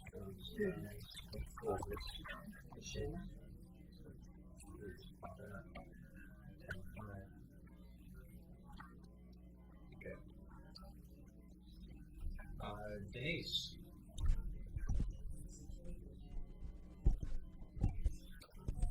Thank you again. I want to say that I am very grateful that we have the adopted design guidelines, because the thing that probably bothered me the most about this is I think the concept, as I said, is great. That I would not call this a craftsman, because obviously you know we have craftsmen here in Oregon City, and unfortunately this is not one. But the design guidelines really, I can't remember if I talked to John or the other gentleman on the phone, and I said the concept's really great, but the devil was in the details. And I think that Christina's findings on every element is absolutely right on. And I guess the other thing is that I'm sure you're familiar with the house that's across the street, the Miller House, and my house were designed by the same person. Now they're both bungalows, but they're both very different. And I think the thing that you see in those homes that were developed by the White brothers is that the proportion and scale is just absolutely perfect. And I think Cindy was very eloquent in her comment about the way the roof is and it's nestled in there.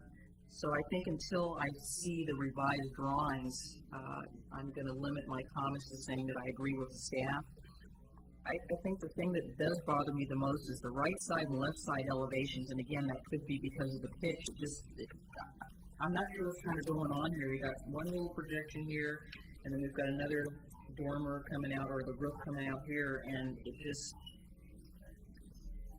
just not right. I don't want to say it's wrong. It's just not right. And I think that with the revised submittal, and hopefully that will be. Again, I'm looking at the Miller House on there. Again, that's a zoomed picture, but if you look at that house, you look at the proportion scale, I hope that they will pick up some of the elements, but again, not mimic that house, because it is an architect design house, and it is one of the portfolio of Frederick and William White amongst many that they designed vernacular, and mostly they were into bungalows. So I think if they follow everything that Christina said in her report, it will be okay. I did happen to, by total accident, see the house that they referenced in their report was in Selwood. The Sage. Yes, and I wasn't looking for it. I happened to be dropping someone off at their home from my office, and I said, "Oh my God, I recognize that house." And again, it's just a little too tall. The roof pitch on that one, even though it looks really nice in that setting, and just some of the little things that you notice about where the windows are set, they're not quite right. They're designed for the interior of the house as opposed to the way bungalows are designed, which is there's lots and lots of windows, and they're all proportionally designed around the house. So I'm looking forward to seeing the revised drawing, and would love to recommend to the Neighborhood Association that they approve it, but again, the devil will be in the details. Thank you.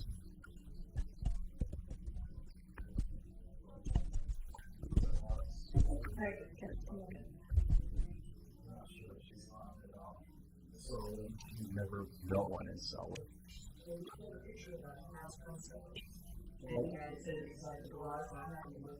Is it a real picture?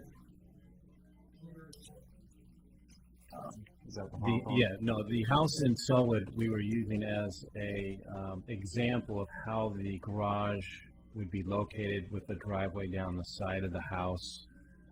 So we weren't using it as the house is similar, but we weren't using that as an example of the architecture of the home. We were just using that as a fence on the right side, driveway just off the fence, serving a garage in the back. I thought it was I just happened to stop by and see that, and I thought that would explain our goals for accessing the garage. And I have built this plan, but over in Hawthorne, in the historic, the one that you see on page 86 of 135. That's actually not the Sage.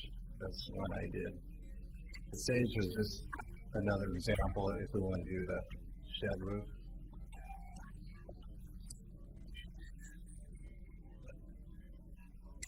all that. So this is already built, so Christina, once the address, you could actually go by and see what it looks like. This doesn't do it justice, the architectural drawing. I think we're going to continue this to the August meeting, and the question is what we're going to ask you to bring then. And what Christina has outlined so far is good. The question I have is regarding the possibility of a shed-style roof on that front dormer. I think to be craftsman, it would have that. I'm not good enough at visualizing things, you know, how that's going to work. Well, if I could just interject, I have a vernacular house with craftsman elements, and my dormer in the front is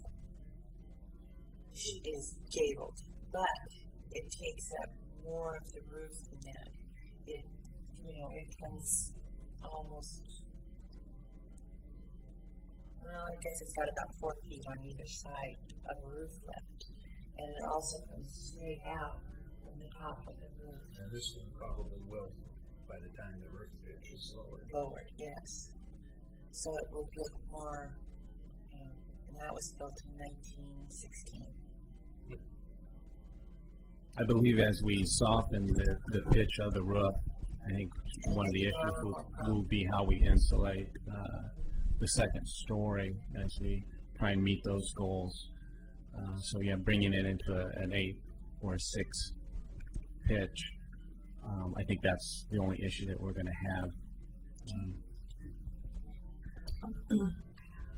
I just have a question, Denise, if I may. And I'm sorry to sound like a broken record at 3 months, but has the neighborhood association voted?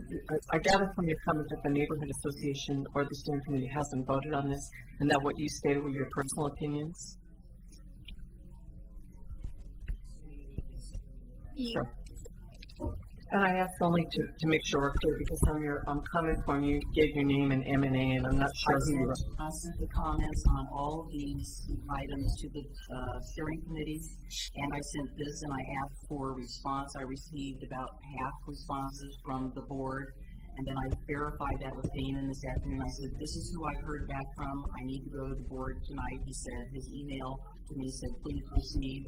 And since this is going to be continued, you'll have an opportunity to take the revised plan, whatever that may be, back, since these comments are, well, this is irrelevant now, because it's going to be completely different based on the staff report. So I reviewed this while I was not in town and sent this back to everyone. So, which is what they had requested that I did.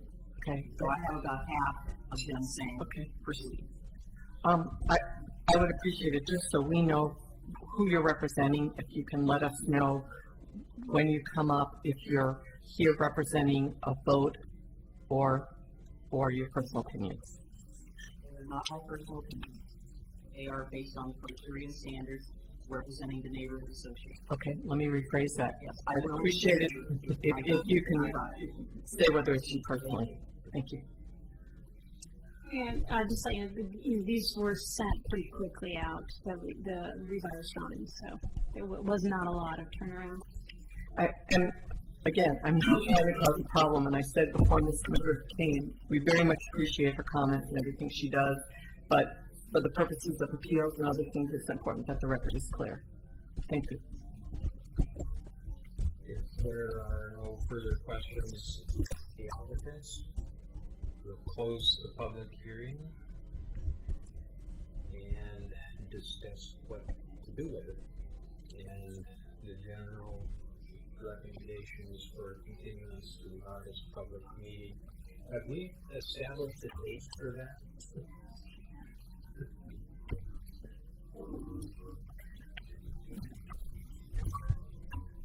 Right now, it looks like the 31st will still be the better date, between the 21st and 31st.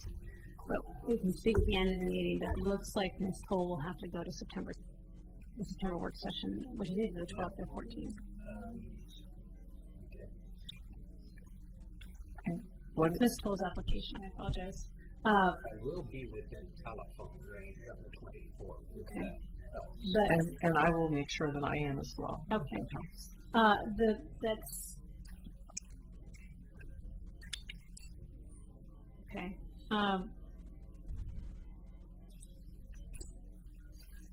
If the continuance needs to happen to a date certain, it does need to be spoken tonight. So this unfortunately has to be resolved before we move forward, which I was hoping to do otherwise today. But from what I received from the board, this is in regards to scheduling our August meeting invitation. What I have is Mr. Island's not available on either the 24th or the 31st. And Mr. McLaughlin's not available on the 24th. So if, And I'm not available on the 24th. right, so the 31st, I think, is definitely for, you know, all the existing applications, I think would work. And what needs to be decided, actually, and what needs to be decided for Ms. Toll, who has an incoming application, and looking at quorum issues, that'll either have to be the 31st or the 12th, and that can be decided before the board convenes tonight. But I think, in regards to this application, the 31st is I think is the best option for to get a quorum for this HR 1005 application. Very good.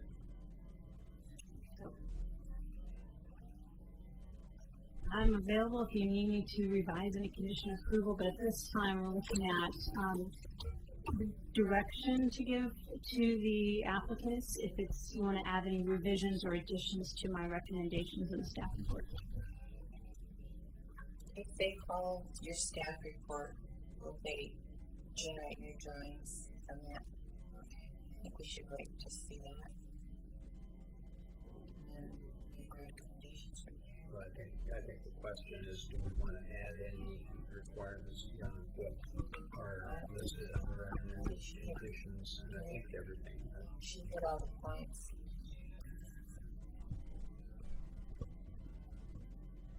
All right, so if anybody wants to make a motion. Entertain a motion for continuance. I move. I'm sorry, to a date certain of August 31st. I thought we just did that. Yeah, do the motion. We need a motion to schedule our August meeting for the 31st. I move we extend HR. No. First, a schedule on the August meeting. I think you can do it in one motion. Okay. Yeah. In one motion. I move we extend HR 10-05 to the August 31st meeting after continuance. Before I second it, point of information, is it possible that we meet on the 17th? Was that discussed? The 17th won't work for Ms. Toll's application because there won't be time to notice it. Okay. And when is 30 days? I mean, what's the earliest we could have it? The 24th. I second the motion. Ms. Toll? Ms. Yates? Aye. Mr. Basinger? Motion passes 3-0. All right. We're almost done. It's been a long period. I appreciate all everyone's.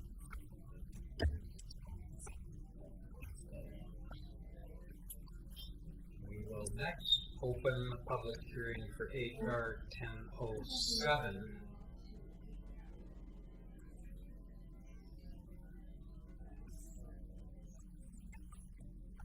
Okay. All right. You caught up? Hang on. All right.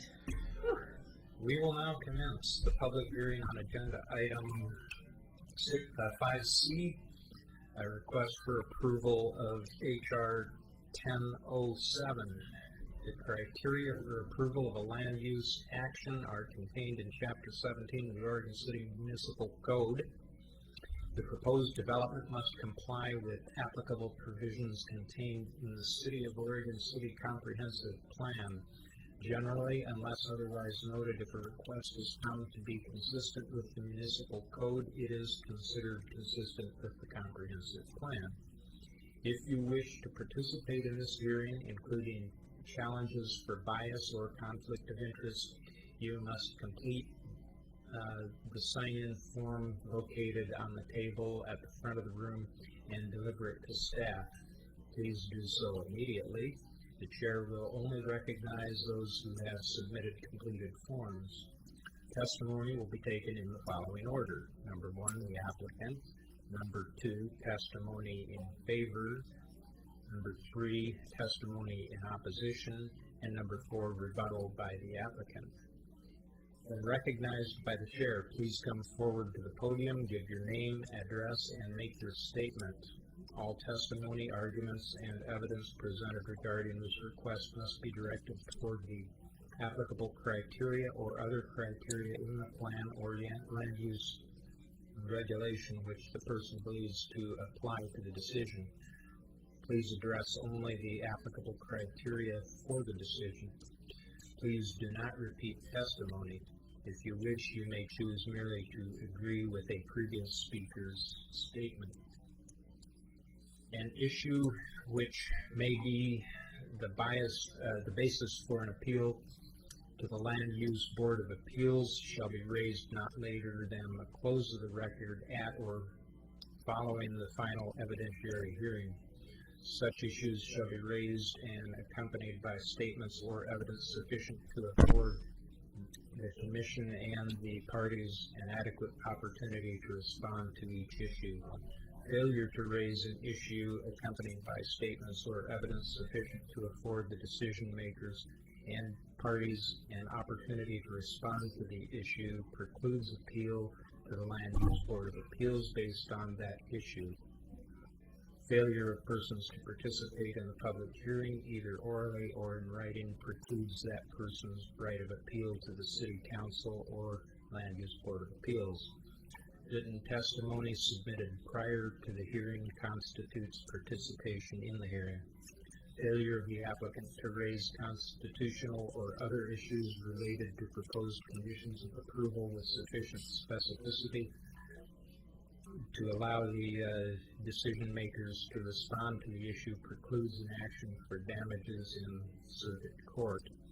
Prior to the conclusion of the initial evidentiary hearing, any participant may request an opportunity to present additional evidence, arguments, or testimony regarding the application. The Commission shall grant such requests by continuing the public hearing pursuant to the standards contained in ORS 197.763. Do any of the board members have a conflict of interest or ex parte contact regarding this application? No. No. And who has visited the site? I have. I have. All right. With that, we can move ahead with testimony by the applicant. The staff has Go ahead, Stan. Thank you, Mr. Basinger. Our last presentation this evening, thank you for all your patience. This has definitely been a long hearing. This is HR 10-07, in addition to a non-designated structure in the McLaughlin Conservation District. The applicant came in front of the Historic Review Board at last month's June meeting for a design advice. I think got a lot of good feedback and has now incorporated those comments into the application this evening.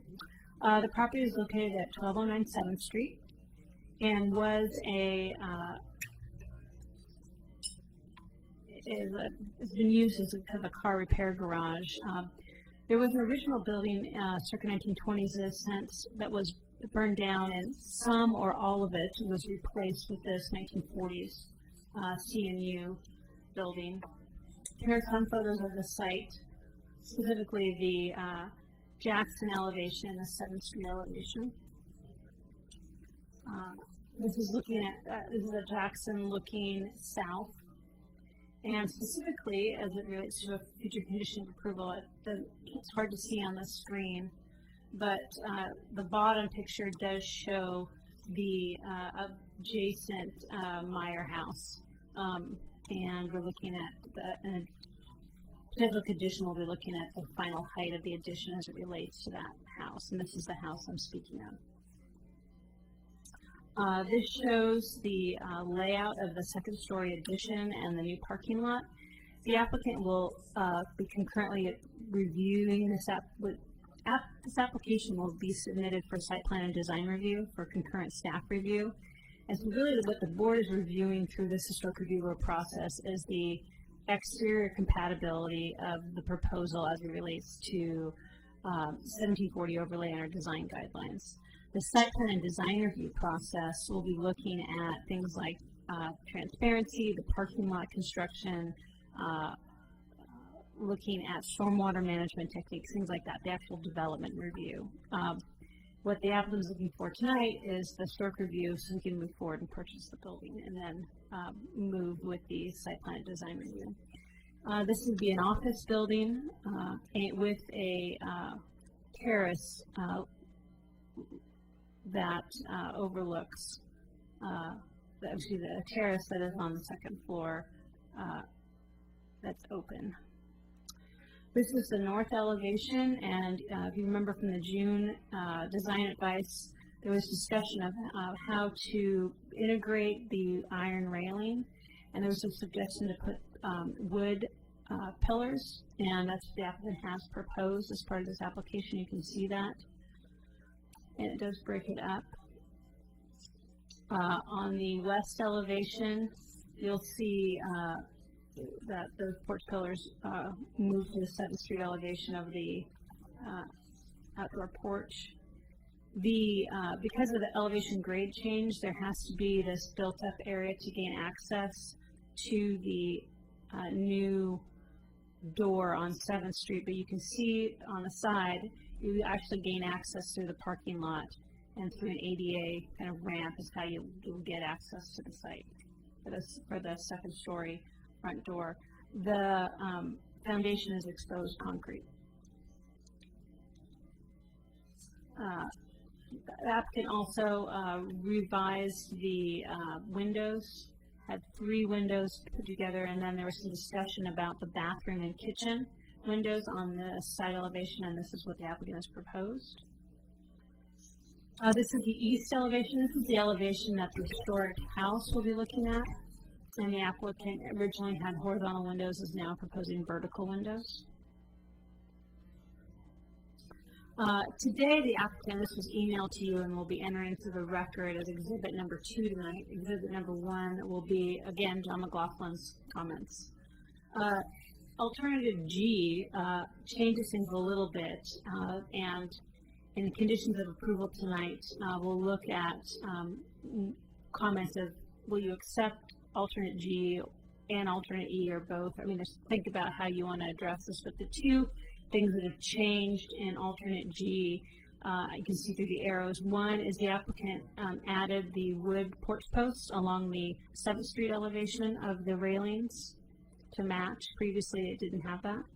And instead of having single windows, he's proposed 3 pair windows. And you can see that here, old and new. Difference between the 2. So above is option E and below is option G. The materials proposed are Hardy plank cement board siding with smooth finish, 4-inch. The doors are metal to match the existing windows on the ground floor, will be bronze in color. The iron railing is to be a simple iron railing, 1.5 inch width, and the window trim is supposed to be trimmed out with 1x4 fir. The paint proposal is a gray scheme. You can see how that's laid out, with the ground floor being darker and the second story being a lighter with darker trim.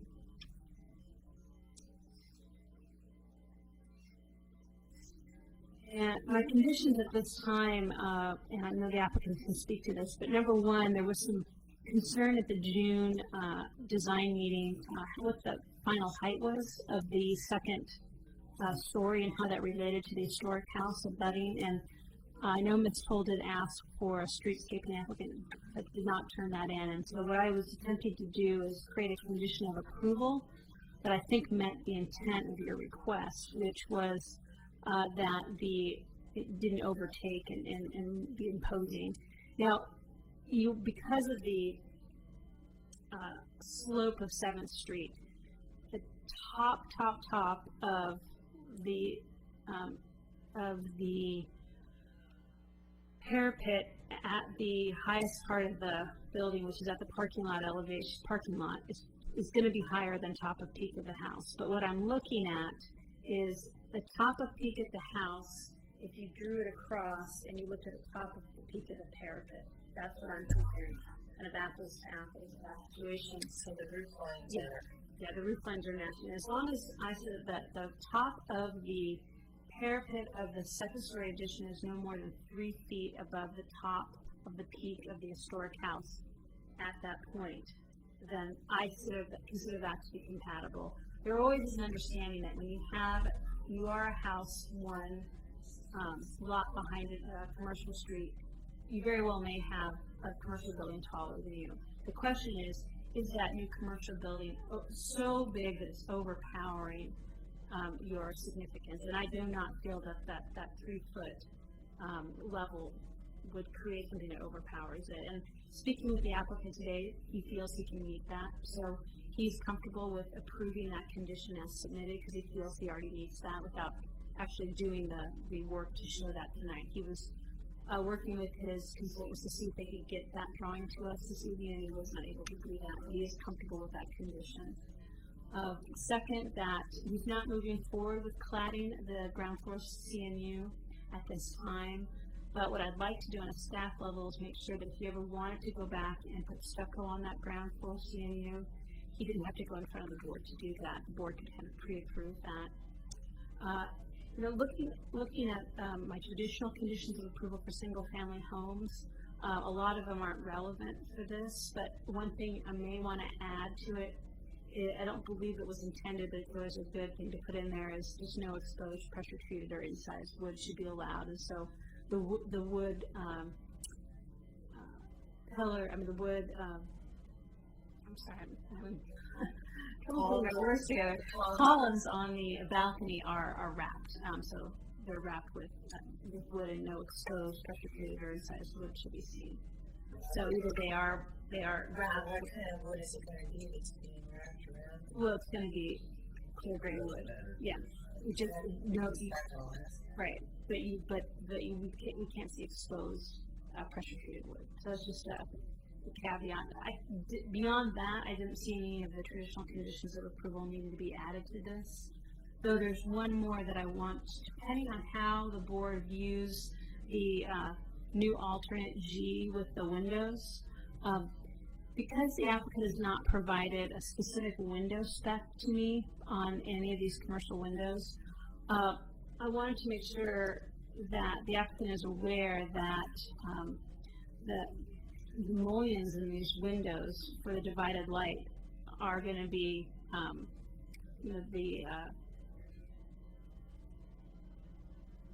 need to be extruded. They can't be flat, and they're going to, so not seeing a spec on that and make sure we have the reveal and the dimensions that are assumed when we see these drawings. There may need to be a condition of approval added for me and staff to really make sure. My worry, and that's why I told the applicant today, is what I didn't want to do, since he hasn't priced these out yet, is to put a condition that therefore was a window that he didn't want to end up building and have to come back to the board to get a revision approved, because of what we wouldn't approve on a staff level is this proposal without any lights on it, especially the double. Well, I think maybe because these aren't going to open. No.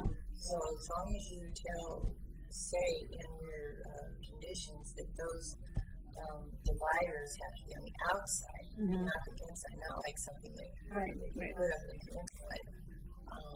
Then you're going to get your depth. I mean, So, I mean, so it's, you know, if you on a staff level, I'm supportive of the new alternative. Gee, I think it's fine. I just want to work with the applicant to make sure that they understand what type of windows we are expecting out of these divided light commercial grade metal window system, and that it should have a reveal on the exposed exterior part of the divided light mullions. So, I don't know if a condition, he understands that, but I don't know if a condition needs to be added so everyone's on the same page, but that's something to think about. And that's about all I have for the application this evening. I know the applicant's here to speak. Well, do we want to talk about John's comment about the French doors? Yeah. So, I see that there is an awning on the other doors, and those are sliders, right? No, everything's French doors. Okay, so or just regular man doors. okay. Well, if they've got an awning on there, could they put the same one on the doors that are over the garage? Is that what he's talking about? I think he's talking about the French doors above. Above the garage door. Yeah, just that one center French door. Yeah, so he wants an awning on that one. I think he wants the board to discuss it. My concern about an awning over there is since it's a north elevation, you get less light to begin with. And if you put an awning on it, it decreases the amount of natural light going in. So I'm comfortable with it the way it is for that reason. And I can let the applicant.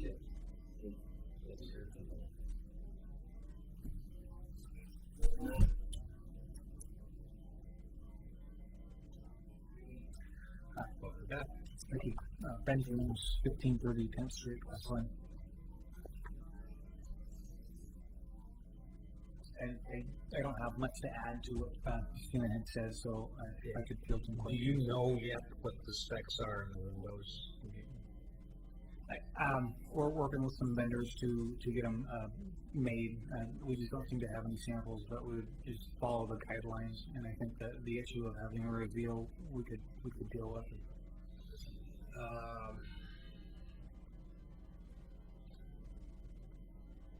Curious why you went with the double windows in the latest alternative design.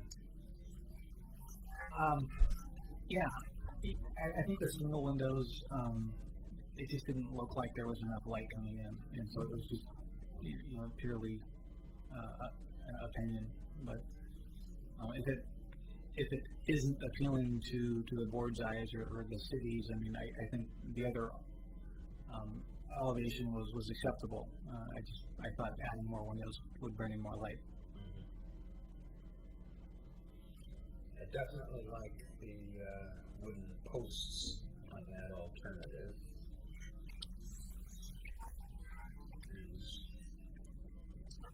All the way around.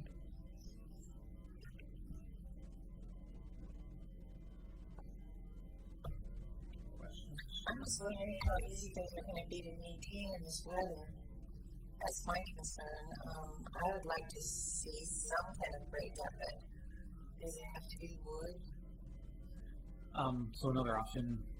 Well, I don't know. I mean, your supplier, your fence supplier, might be able to come up with something, but I mean, the concept is, I mean, it's nice and it's going to be okay for a while, but once the elements get a hold of it, it's just going to fall apart. Then they fall apart. I'm sure. Yeah. I'm sure a lot of it would be a maintenance issue, which Yeah, it would be. You're going to have to keep after it all. Yeah. All the time. Well, we'd be open to suggestions for other materials. Would it be painted? Yeah, I would, probably the lighter trim paint. Mm-hmm. Yeah, I don't have any issues with it. I just absolutely that you're taking the initiative with this building. I think it's maybe 150 times better than what it looks like now. I like windows. I like the double windows too. They're called divided windows. That's what they're called, the divided light. That's what they're called. The upper. Yeah. Okay, if there are no further questions, and I have no public comment forms, I take that back.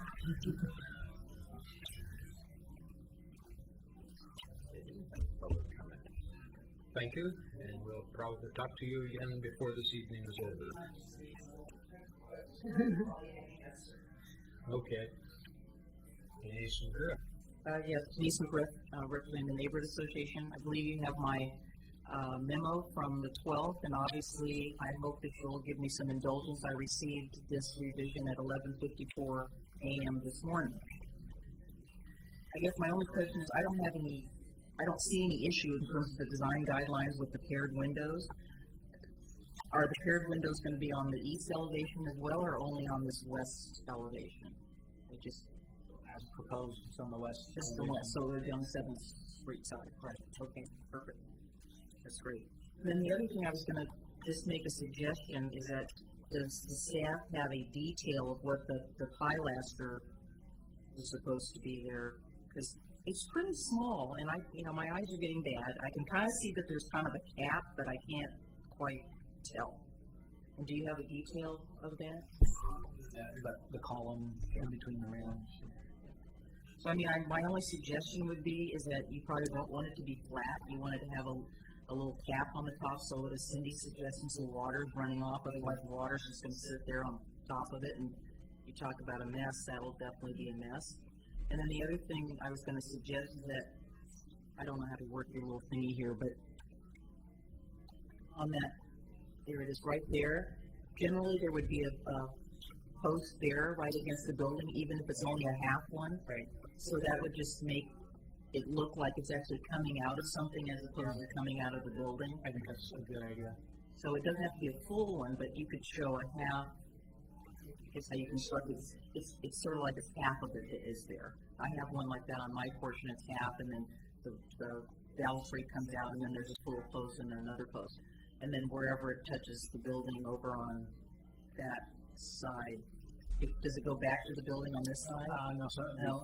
4 feet off or whatever off the building. So it's only really there, and then does it go back to the building on that elevation as well? Yeah, we could put It one on turns, that. yeah. So that would be my only suggestion, just to make it look nicer and then put a little cap on it. Yeah. And I think you can buy, I've seen those little, sometimes you see those little copper looking ones that you can get on fence posts.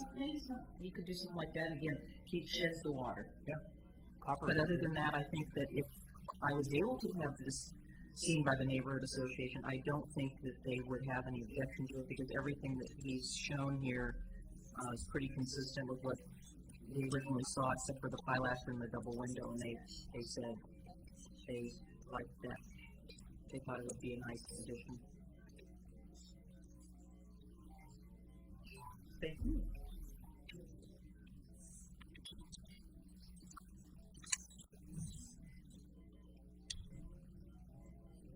All right. It appears there is no more public comment.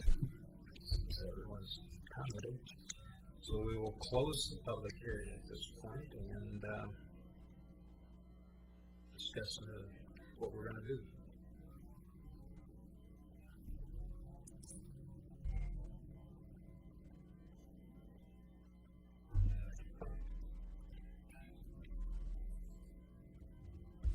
Two recommended conditions of approval be added. Number 3, the applicant shall provide a window system, or shall install a window system that provides external reveals of divided lights. I don't know if that gives the level of what we're speaking. If you want to add additions to that, I can.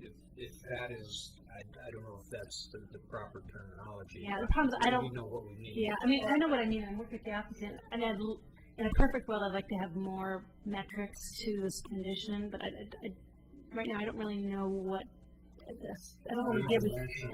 I don't want to give a specific revealed depth, not having, intense knowledge of commercial window systems. But what I'm getting as I review it, the mullions have to be external rather than internal. Yes. That's the whole issue.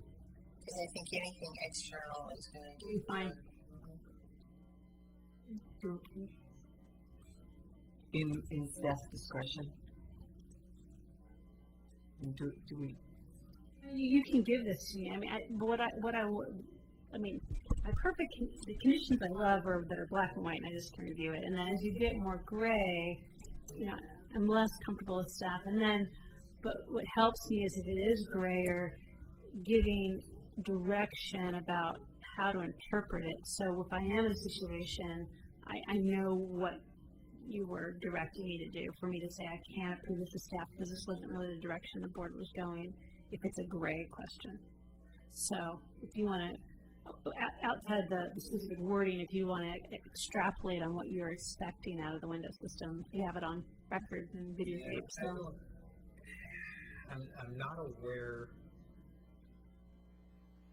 of a window with external features need our intent. As soon as I say that, we should give him the option to find the best fit. That is going to meet the external reveal. Right, and that's the goal. I don't want to. And I don't want to box him in, right? So he can't. I'd rather have it more flexible. Yeah, I mean, I'm comfortable with an external mullions and a reveal to the divided light. I think those two pieces of vocabulary gave the direction we need. I think so.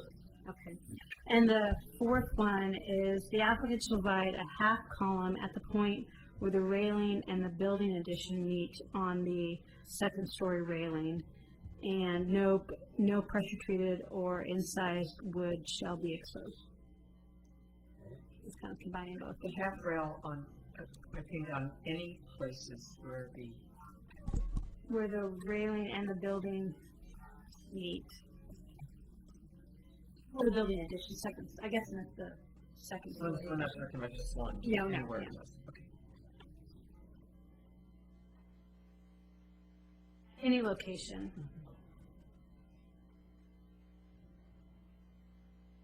The applicant shall provide a half column at any location where the railing and the building meet. And no pressure treated or incised. No exposed pressure treated or incised wood will be allowed. Exposed pressure treated or incised wood will be allowed. There's no comment in exposed to pressure treated. So that's what I have as my recommended conditions of approval. And then regarding alternate G on the windows, doubling up of the windows on the west side, I see that as a positive thing. It should provide better natural light and perhaps less dependent on artificial light. Just to clarify, what you may do is, if for some reason the applicant finds out that this can't work out and they want to go back to the original option, it may be worth it in your approval to allow both options. And what about talking about the awnings? Do you folks have anything about that? No, I don't think that's a big deal. I don't. John was trying to give a softness over there to that side, and my feeling was that if somebody wanted to step outside and the weather was bad, they could still be outside and be sheltered if they were, wanted to go at that part of the building. But if they really want to go outside bad enough, they can go to the other awning, and stand over there. So I think, he doesn't need to go on there. That's something that he can, something that if he wanted to later on, I can prove that on stuff without going back to the board. it's just an idea John had me to throw it out there and talk about it. But I think if he wants to do it, he should be free to do it.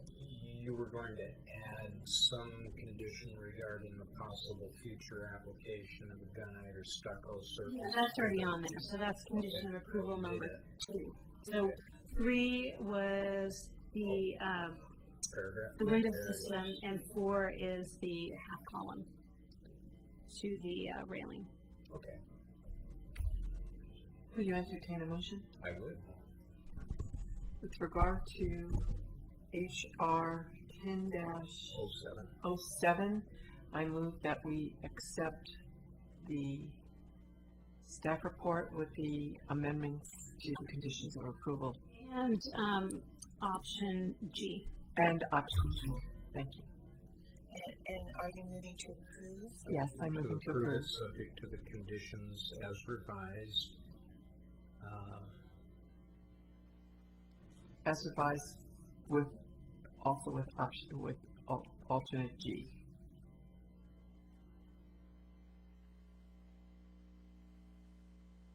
Second. Second.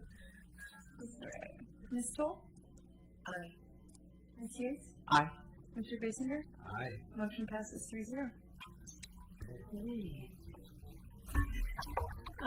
Before we finish and close this hearing, I don't believe we need a work session this month, so I'd like to recommend canceling the work session for August. In August.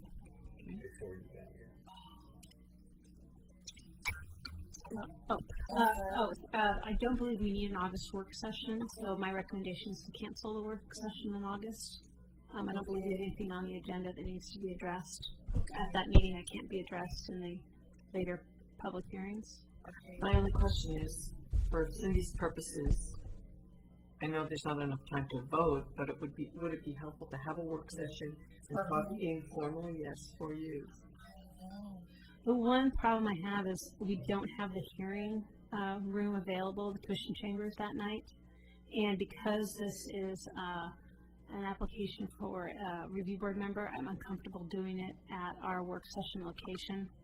I think any design advice should be done at a taped location. So is everybody going to be able to be there at least by phone on the 31st? I'll have a quorum by phone. Okay. No, Because we Paul won't. and I won't be able to. Right. You may have a quorum by phone on the 31st, but we may have to do it on the 12th if we don't have it. So that's what I received. That's in limbo. Yeah, that's in limbo right now.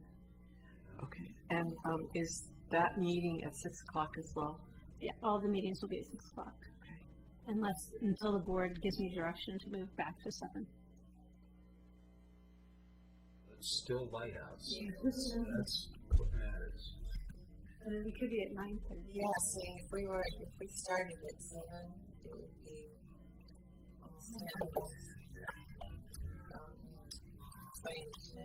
Okay. I think we've covered it all, and we can adjourn this meeting. Thank you very much.